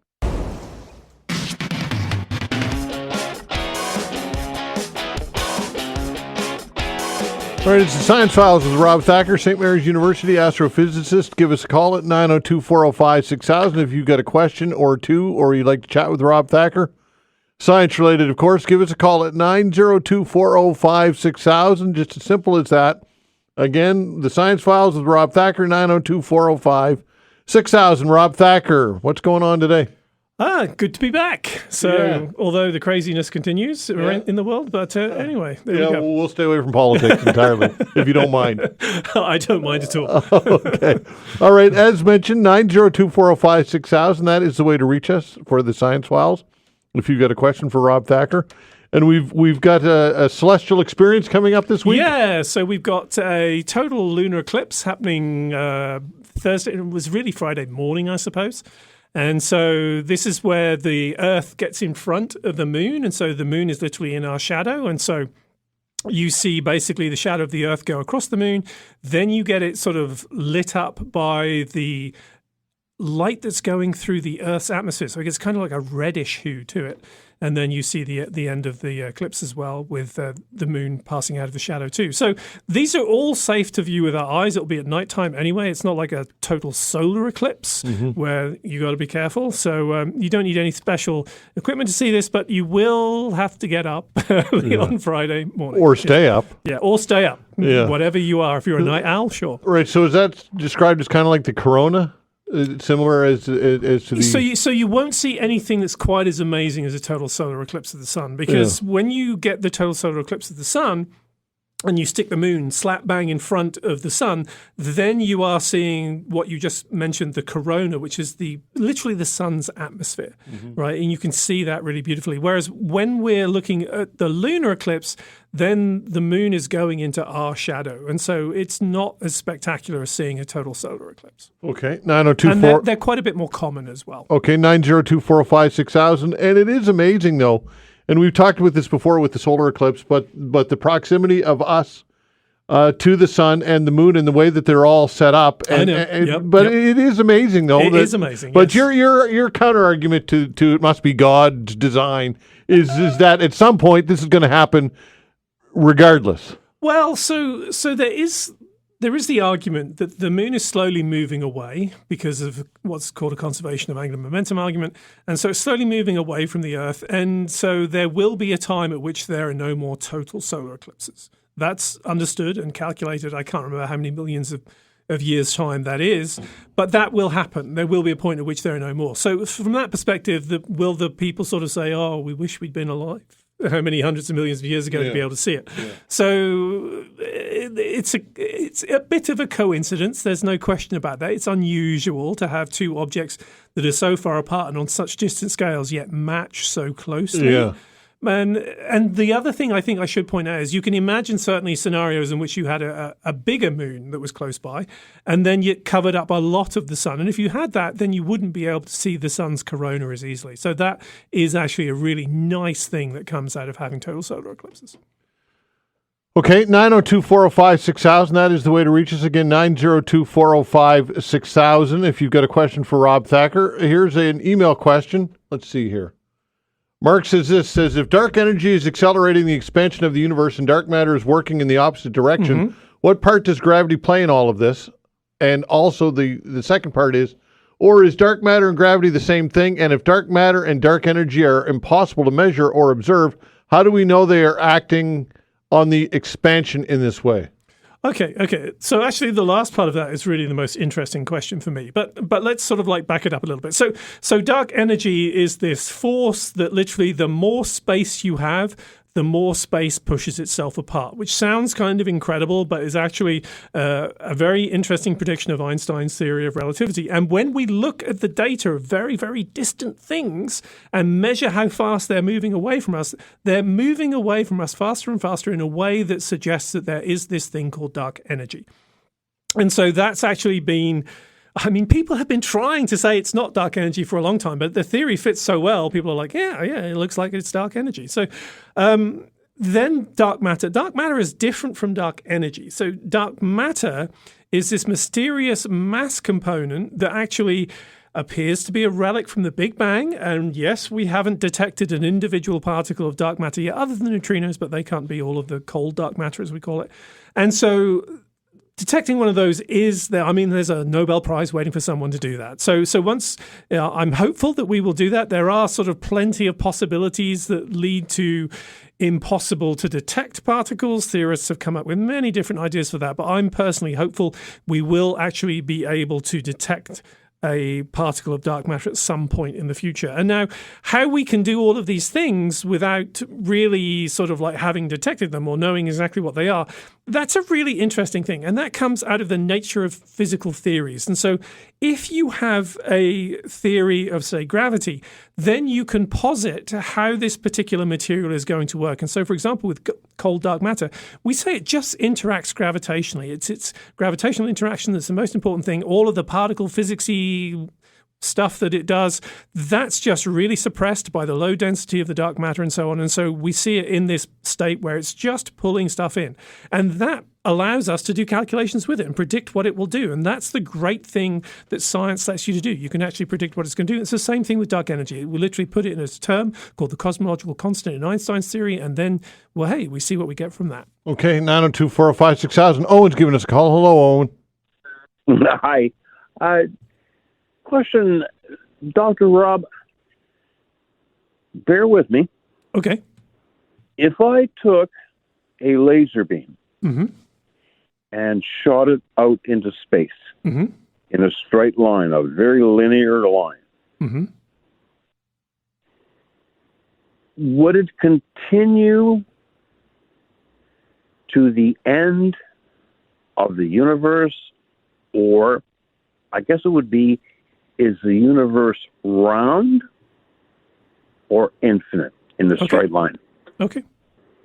That's a great question. And the long and the short of it is, if the universe is infinite, you probably know what the answer is going to be, right? If it's infinite and it has what we call an open geometry, then literally you send that pulse of light out, whatever you want, and it just keeps going and going and going, right? And that's understood. That's accepted. It will actually diffuse out. It will also lose energy as the universe expands. So it will go from being visible into near infrared and so on as the universe continues to expand.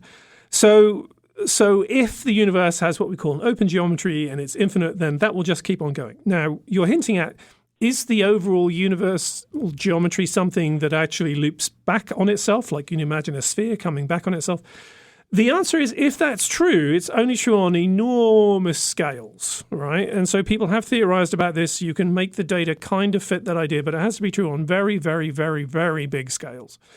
And so most people tend to go with the idea, and we can never know for sure whether something is infinite, because you, surprise, surprise, you need to wait for an infinite amount of time to know if something is infinite. So at the end of the day, your sort of point about, if I just point it out there, will it go on forever or will it come back? At the moment, most people would sort of say, hey, it's just going to keep going. And the other thing that is a bit crazy is that the nature of dark energy means that the connection between parts of the universe, you can imagine that over a period of time, those will kind of break down, because as things start to accelerate and move away faster and faster, they can actually move away at you because it's literally the space expanding.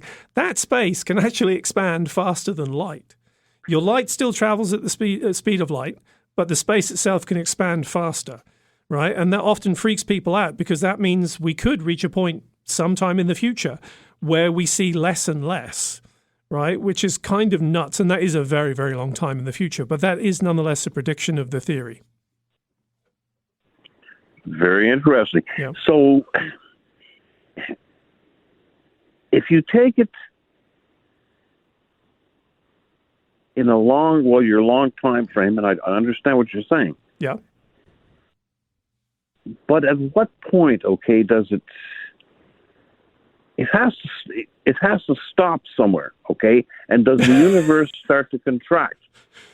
We don't know that. That's the thing, right? So all of the common sense that you and I have about the nature of the world we live in, we think that's going to apply to the universe. And let me give you an example that will be something really easy to relate to, right? People often say, what's the universe expanding into, right? And the reason why we think that is because we're all used to thinking of something being in something. We call that embedding.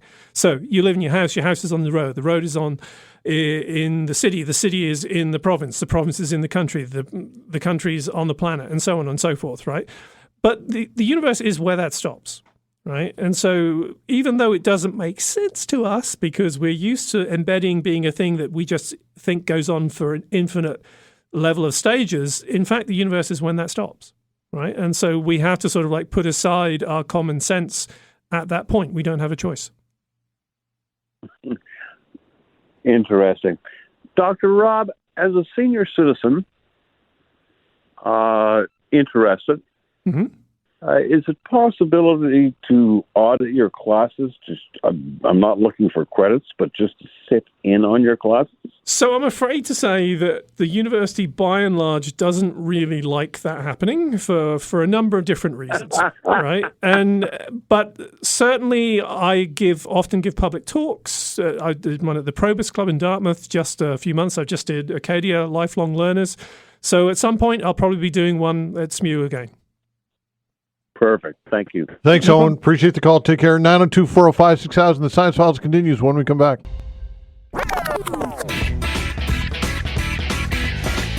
All right, it's the Science Files with Rob Thacker. Give us a buzz, 902-405-6000. If you'd like to talk to Rob Thacker, again, 902-405-6000. Hi, Tyler.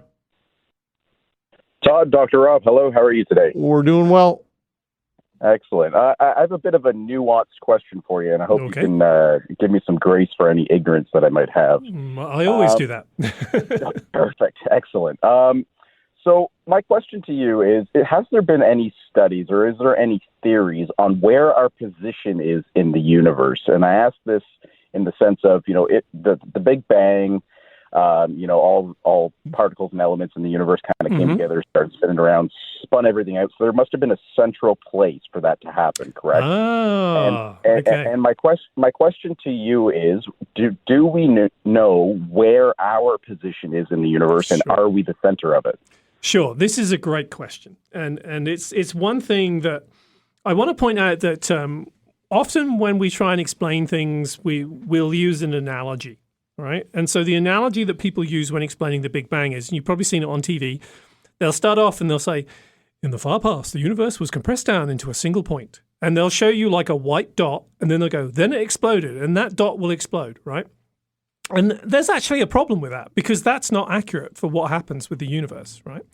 And the reason why it's not accurate is because the concept of the initial state of the universe, or the initial singularity as it gets called to give it its full name, is that literally it's happening everywhere in the universe at the same time, all at once, right? And so when you think about what happens, the universe running backwards in time, you're going down smaller and smaller and smaller and smaller and smaller, right? But the universe could still be infinite, right? We don't know, right? And we can never know. So you're just compressing down this basically system, getting smaller and smaller and smaller and smaller and smaller. But is it a single point? We don't know, right? We really don't know. And in fact, it probably wasn't a single point. It probably did have some kind of extension through quantum mechanics and so on, but we really don't understand that theory yet. So when you then talk about the expansion of the universe, we think it's expanding into something, and it's not. It's literally everywhere, right? And then the question of where's the center? And the honest answer to that is, you kind of have to think of it as, and this is going to sound nuts, but everywhere is kind of a center, right?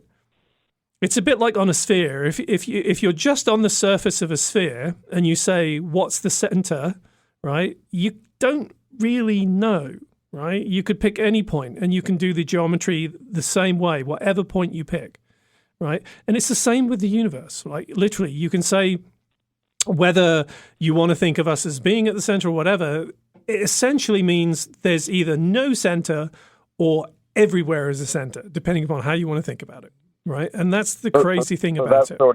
That's sort of the prevailing theory in the community is that there isn't one particular center. So this comes back to what we call the Copernican principle, and the Copernican principle is ultimately that we're not special. Right, in any way, right? And so us being at the center would be a sort of a special result. Although, to be honest, we say that the universal solutions that we have, or the global cosmology solutions, they are both isotropic, which means they're same in all directions statistically, and homogeneous, which means they're the same in all places statistically, right?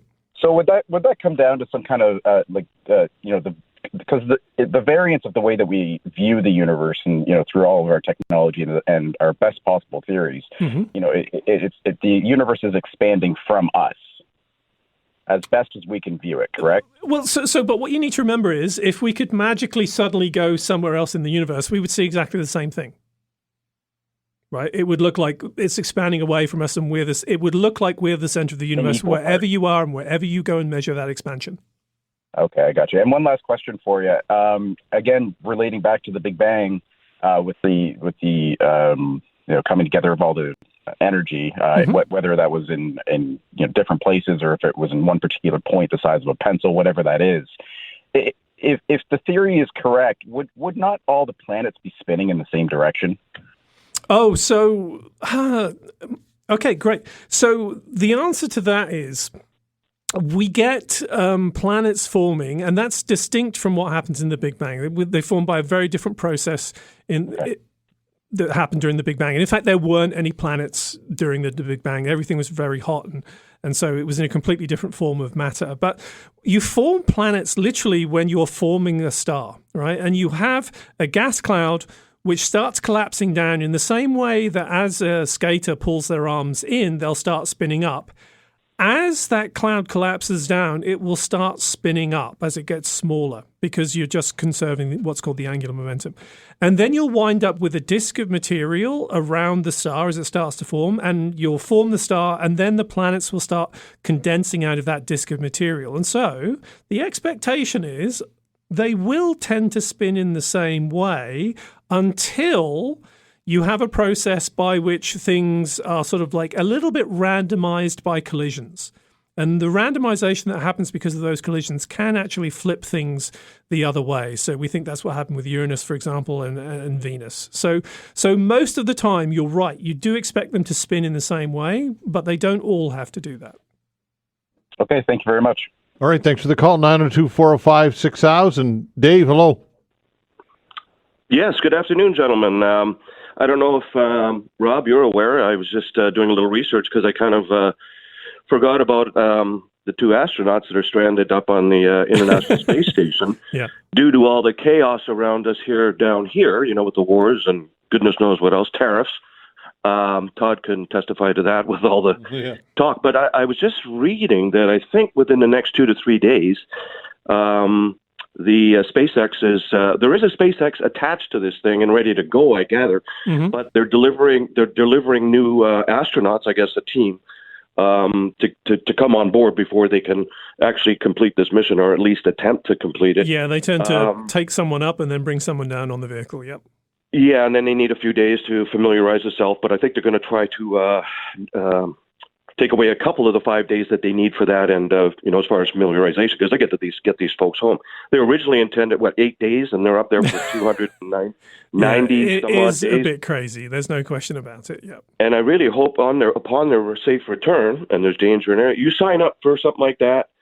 Maybe it's no dangerous to driving on our highways here, but you know what I'm saying? There's risk, right? So, there's a lot of risk involved in space travel. Like every launch is 100 to 1 risk. Yes, and I pray for their safety. I really do. And Elon Musk's SpaceX. And now, again, I do have sort of a question here for you, but with Elon and all the distractions and everything, he's gone a completely different route since they've gone. And he's had a little bit mishaps, I think, with the returning of his Dragon. I think one of the rockets, I think, blew up or something like that. And he's so tied into so many other different things. So this kind of worries me. And it must, of course, they probably don't hear the news up there. Okay, so my question to you, and again, God bless that they make it home safely. And let's hope that this will be a nice story, right, upon their return, and we can actually move forward with something very, very positive, right? So what do they do? Do they have an extra pantry full of food up there 8 days, now you're 290 days? I understand everything's dehydrated, I guess. I don't know what the food is. You would know probably more than me. You can't have steaks and chicken, but you can probably get protein, of course. Yeah, Dave, listen, we're up against a break. Do you mind if I put you on hold and bring you back after the break so that Rob can answer the question? Yeah, if you don't mind, because there's a little bit of a two-parter here. So, yes. Sure, okay, stick there. Okay, sounds good. 902-405-6000. Science Files continues when we come back. All right, the Science Files continues with Rob Thacker, St. Mary's University astrophysicist. Give us a call at 902-405-6000. Again, 902-405-6000. Dave, you had a question. Why don't you just reload, I guess, for those who are just tuning in? Well, yeah, basically we have a couple, well, not we, but the world has in watch 2 astronauts that are stranded on the International Space Station. And originally 8 days was their planned mission, and it's now 78 days, I believe, something like that. And their return home is approximately, I think, they're going to attempt in 2 days, which is amazing. Hopefully it'll go off without a hitch. What would they be surviving on? Because, Dr. Thacker, because, obviously dehydrated foods, and where does the waste go? Like, again, I know you're not in space station or whatever, but I'm sure you would be quite savvy on what's going on out there.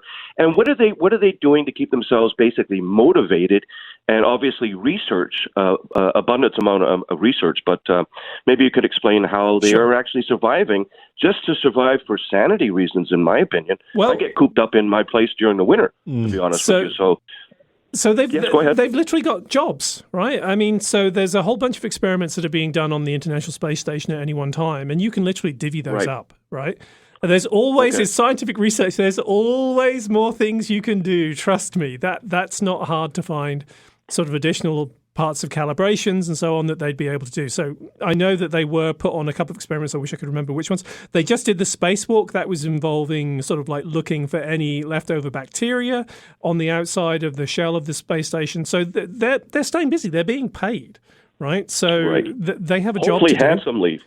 Yeah. I actually wonder about that. That's the one thing I don't know, what their pay is in this situation. Right. But in terms of the food...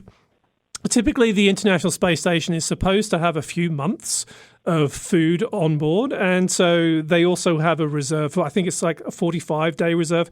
That's just in case a resupply mission goes wrong. But as I remember, fairly soon after this happened, there was a resupply mission that was sent up. So I think they sort of like stocked a extra few sort of like bits of food and so on for them. But there is quite a lot of food on the space station. And obviously with water, any situation with urine, the urine is all recycled. The heavier stuff, I'm not sure what happens to that. That's a good question. I don't think there's an easy way of recycling that, although they may extract moisture from it to get the water out of it. But that's I know that they certainly recycle the urine. That's something that is quite important to the survivability, because you need a lot of water, right? And so I would say, dehydration, of course, will be dry and what have you in there. So, let's hope and pray for their safe return. That's for sure. Yep. Thanks, Dave. Appreciate the call. All right, take care. 902-405-6000. Hi, Paul. Yes. Good morning. Good afternoon, I guess. Dr. Rob, my question has to do with color blindness. Okay. I've got some family members that are profoundly colorblind. And as I understand natural selection, traits that give an advantage tend to get passed on. Mm-hmm. And traits that don't, they tend to disappear. Yep. So why are people colorblind? I mean, it doesn't make sense to me. Do they have some sort of an advantage that we're unaware of, perhaps?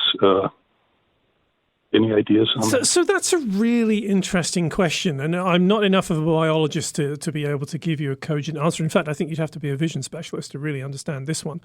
I guess is there something red-green, I think, is the most common one, if I remember. And that strikes me as slightly unusual in the sense that red and green are quite common colors in the environment. So that's something I would have thought you strongly do want to keep an ability to differentiate. So long and the short, you would expect if there was a significant evolutionary advantage to having the full ability to distinguish, then you're right, the trait would have died out. But I sort of wonder about how the genetics of the mutation happen. Right, that's something that I would like to know about, whether you can have it just sort of like crop up in people who have normal vision at any one time. Right, that's another thing that I don't know enough about to give you a straight answer. So I think there's quite a lot of things to think about rather than just the evolutionary perspective. Okay. Well, how come we can't see ultraviolet? Wouldn't that be an advantage? So if you're a species of bird, then yes, because their plumage works in ultraviolet in many cases. But we're just not adapted to that because we haven't found a particular value in that. We have bigger eyes, so we can generally sort of like focus longer wavelengths and so on. So I think there is a tendency if you have a smaller eye, there will probably be an adaptation towards shorter wavelengths, but that's a huge generalization. I could be wrong with that. Okay. I pity my brother-in-law. He only eats the blue Skittles. So. Okay. Anyhow. All right. Well, thanks for that. Okay, Paul, thanks. Take care. 902-405-6000. That is the way to reach us. Again, 902-405-6000. This story on the BBC, you sent this along to me, and interesting for sure. A scientist discovered a new part of immune system, and that kind of ties in a way with the previous caller talking about, I guess, in eye color or blindness or whatever. So maybe there's a connection here. Yeah, so I find this one really interesting because we tend to think we understand a lot of the body's immune responses. So to see sort of people say this is really something we hadn't expected was quite amazing to me. So this is coming out of a research group looking at something called a proteasome, which is a part of the cell. Its job is really kind of like a job of recycling. Right, so as the cell operates, there's proteins that are created and used, and then you want to literally break them up and make new proteins and so on. So the proteasome does that. And what they found is that under certain circumstances, when cells are invaded or put under stress by bacteria, then the proteasome will actually start producing different proteins that have an antibiotic effect. Right, which I found really amazing, right, that to have this sort of like hidden piece, as they called it, of the immune system that's turned on in certain situations. And so what they've done is they've tried to isolate some of the proteins that were created, and they've had a way of reproducing some of these, and then they've tested them against traditional antibiotics, and they found things that seem to work pretty well. They were fairly careful to say that, we need to look at all of the different classes of proteins that are being created in this. But this is really exciting because it's most of the time when we look for new antibiotics, we go looking in strange places, like literally in the dirt and mud and things like that, to find new compounds and test them. But this is something that's actually in our cells, so it's a whole new class potentially of natural antibiotics. Very interesting. Yeah. 902-405-6000. Gene, hello. Hi. Hi there. I want to speak to your guest. Sure. I spend a lot of time on my iPhone playing games and whatnot. But anyways, I think I might have some side effect from radiation. I'm not sure, but my skin is itchy and burning in my face, and sometimes in my head and my hands. And it's only been like that for a couple of weeks. Is there something I can do? Well, I mean, so I'm not. There's not really anything from a sort of like what we call alpha, beta, and gamma radiation, nuclear radiation. There's nothing like that that's going to be a problem with your iPhone. But there is a traditional form of radiation, which is what light is considered a form of radiation, right? So I would say this, right? You can do a scientific experiment on this, right? That if you're having problems because you're using it, I don't know how you are using it, but I would then say literally stop using it and see if there's a change, right? I did, and I am refraining from that. And I called the health food store, and they talked about a black button that you put on it to help you protect you from radiation. So people are sort of concerned about what's called the electromagnetic radiation that comes from longer wavelengths, like radio waves and so on. But there's been a lot of studies on this, and really, it's not really conclusive, right? Most people err towards saying there aren't very many effects at the level of the signal that comes out of a phone. But all of that said, long-term exposures are very, very difficult to calculate because you literally just have to have that thing in an experimental situation for a very, very long period of time to be able to know that. So it is pretty tricky to know for sure. So you don't think there's any bad side effects from the radiation from the phones? There's not really any conclusive studies on this. If you were to go and sort of stand very, very close to a transmitter for a long period of time, then yes, there's enough evidence that that's not good for you. But we try and make sure that we keep the actual overall signal levels low enough away from people that it's not a significant concern. Right? This is a huge area of research, and it's quite a controversial area in some circumstances, but actually you got to remember that at the end of the day, if there was a really significant impact from this, there are so many hundreds of millions and billions of cell phones out there that we'd have been able to measure that. Okay, thank you. Okay, Gene, take care. 902-405-6000 It's interesting though because I can remember going through back in the day when I was a young reporter. I'm talking a long time ago. Mm-hmm. I worked for a newspaper, and I was looking at in their archives back in the 50s and 60s. I can't remember for what for. This was an old newspaper, and one of the advertisements was for a product that was insulation in an attic, and we found out after the fact that this insulation was indeed it was bad for humans. I'm not sure if it was asbestos or exactly what it was. I mean, asbestos is brutal for you. Right. Yeah. But anyway, it kind of struck me at the time that this was once considered safe. So I thought to myself, what perhaps might we be living with today that's in our environment that we now feel are. It's inevitable that there would be things that we would be exposed to that 30, 40, 50 years from now, not to fearmonger, but I think in any generation that would be the case, that they'll find out in hindsight that things were not good for you.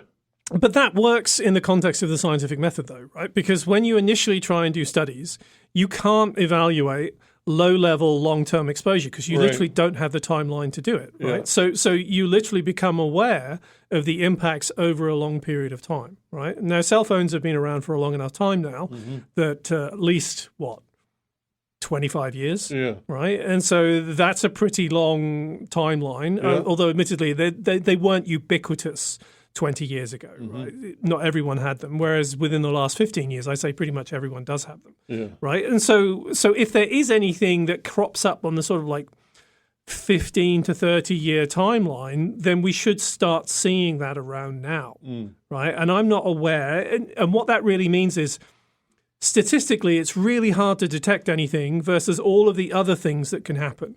Right, because people often talk about, someone got a tumor in their ear and whatever, but those things happen naturally as well, right? Yeah. And then if it's a very, very low probability, then you just can't separate them. It becomes really hard to do that. And that kind of study is just really difficult to do. And so then most of the time people say, we don't know, we can't separate the two things. Yeah. So we think whatever it is, it's a low probability anyway. Yeah. I think on a larger scale, we could look at what things like social media are doing to people, and that's quite a social experiment, right? Well, but the people are looking at that in great detail, and the results from that are pretty not good. Yeah, how so? Expand on the that. impact on mental health. Yeah, right. Right? We have a mental health crisis in our society right now amongst younger people, and it's really serious. And anyone who works at a school, anyone who works at a university sees it. Right? And what have you done? You've put addictive interfaces in front of an entire generation of people. You've changed their brain development to be dopamine dependent. And now you have the byproducts of that a lot of them are just have really a psychosis. You try and take their phone away from them, right? And they literally have separation anxiety, being separated from their phone, right? So that is a real concern, right? And I know, and I'm not going to say where, but having spoken to people at universities, there are a number of universities that have an enormous number of students who note that they have mental health concerns. Right? Yeah, and that's something tangible that we can identify, as opposed to being fretting and worry about what a cell phone might do to us. People need to know this is serious stuff. The American Psychology Association had a movement for a while where a number of people were so concerned about the impact of social media and addictive interfaces that they wanted the society to put out a recommendation that psychologists do not work on this kind of technology. But eventually it didn't go out. But that's how concerned practicing psychologists are. Wow, that's very interesting. Okay, we got Rob Thacker to the top of the hour. If you've got a question or two, give us a call, 902-405-6000. Again, 902-405-6000. The Science Files continues when we come back.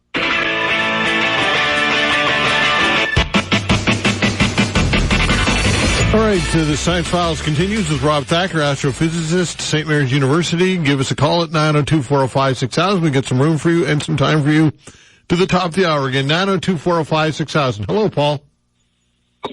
Yes, I hope you don't mind me calling in twice about these ideas get in my head. And no problem. Unless I talk to somebody. Sure. Dr. Rob, I wanted to talk to you about inertia in science. Yeah. You mean sort of like inertia of ideas in science? Yes. Yeah. It's one of Newton's laws, and I thought, well, why wouldn't it apply to something like science also? one thing I'm following lately is the use of fluoride in drinking water, and there have been quite a number of studies that show that it does have an effect, particularly in youngsters. The babies that are being bottle-fed formula. It's shown to be neurotoxic, and yet we continue to use this stuff. What does it take sometimes to change minds and hearts, I guess? Well, so I'm going to back up a little bit, and I'm going to try and present this as a sociological phenomenon, right? And so, as much as any scientist, and I'll include myself in that, will try to convince you that we are objective, we're human beings, right? And so we may have been brought up in a system where you attempt to sort of like look at the data, work with what the data tells you, and not trying to impose your own views on things. That's very important that you don't do that in science. And in fact, people who, what we call cherry pick, are quite strongly frowned on in science and often get attacked quite viciously in some situations. So you do try to work with what the evidence suggests. Now, all of that said, interpretations of data matter. And so you can certainly imagine scenarios in which a given interpretation of data leads to a specific theory, and then that specific theory goes on and on and on for a long time, and people accept it as gospel when in fact it's not true. Now, the nature of the scientific system is you're meant to be questioning what's going on. And so every now and again, it doesn't happen a lot, but it does happen, you'll see a scientific theory that people had accepted that was proved in certain regimes but not others be tossed to the side, and people say that was wrong for this reasons, and we've now got this new theory that explains things. And so we saw that in my own field probably about 25 years ago. There was what we call the binary star problem, and how a particular sort of collapse would lead to the formation of binary stars under certain circumstances.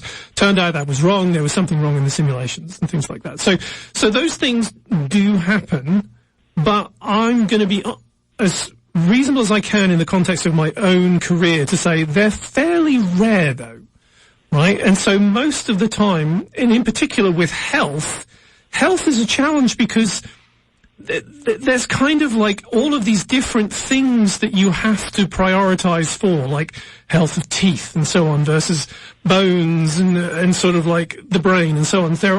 We are a multi-parameter system. And so health is difficult, in my opinion, because you're trying to balance off one risk against another. It's a giant problem in risk assessment, in my opinion. And that's very difficult. And it's also difficult in the context of how long a period of time you're trying to evaluate these things over as well. Like, there may be certain benefits that work for a certain period of time, and then they're sort of like not so good for older generations or things like that. So inertia happens. People do certainly get behind theories because it's the best that people have at the time. But then sometimes things do come along that sort of like turns out that was wrong, or it doesn't work under these circumstances, and you have to replace it with something new. But by and large, I don't see that happening very often, but I'm not going to say it doesn't happen because it does. Yeah, when you talk about risk, I mean, fluoride is, I mean, it's available everywhere. Toothpaste, mouth rinses, you get it at your dentist when you go. To me, it's fairly straightforward. This stuff's neurotoxic, and I didn't ask for it. But again, I guess it's not about who's right; it's about what's right. And that's. So I mean, I'm going to be honest with you, Paul. I'm not enough of an expert on this to sit down and have an argument. It's not something I've done any research on.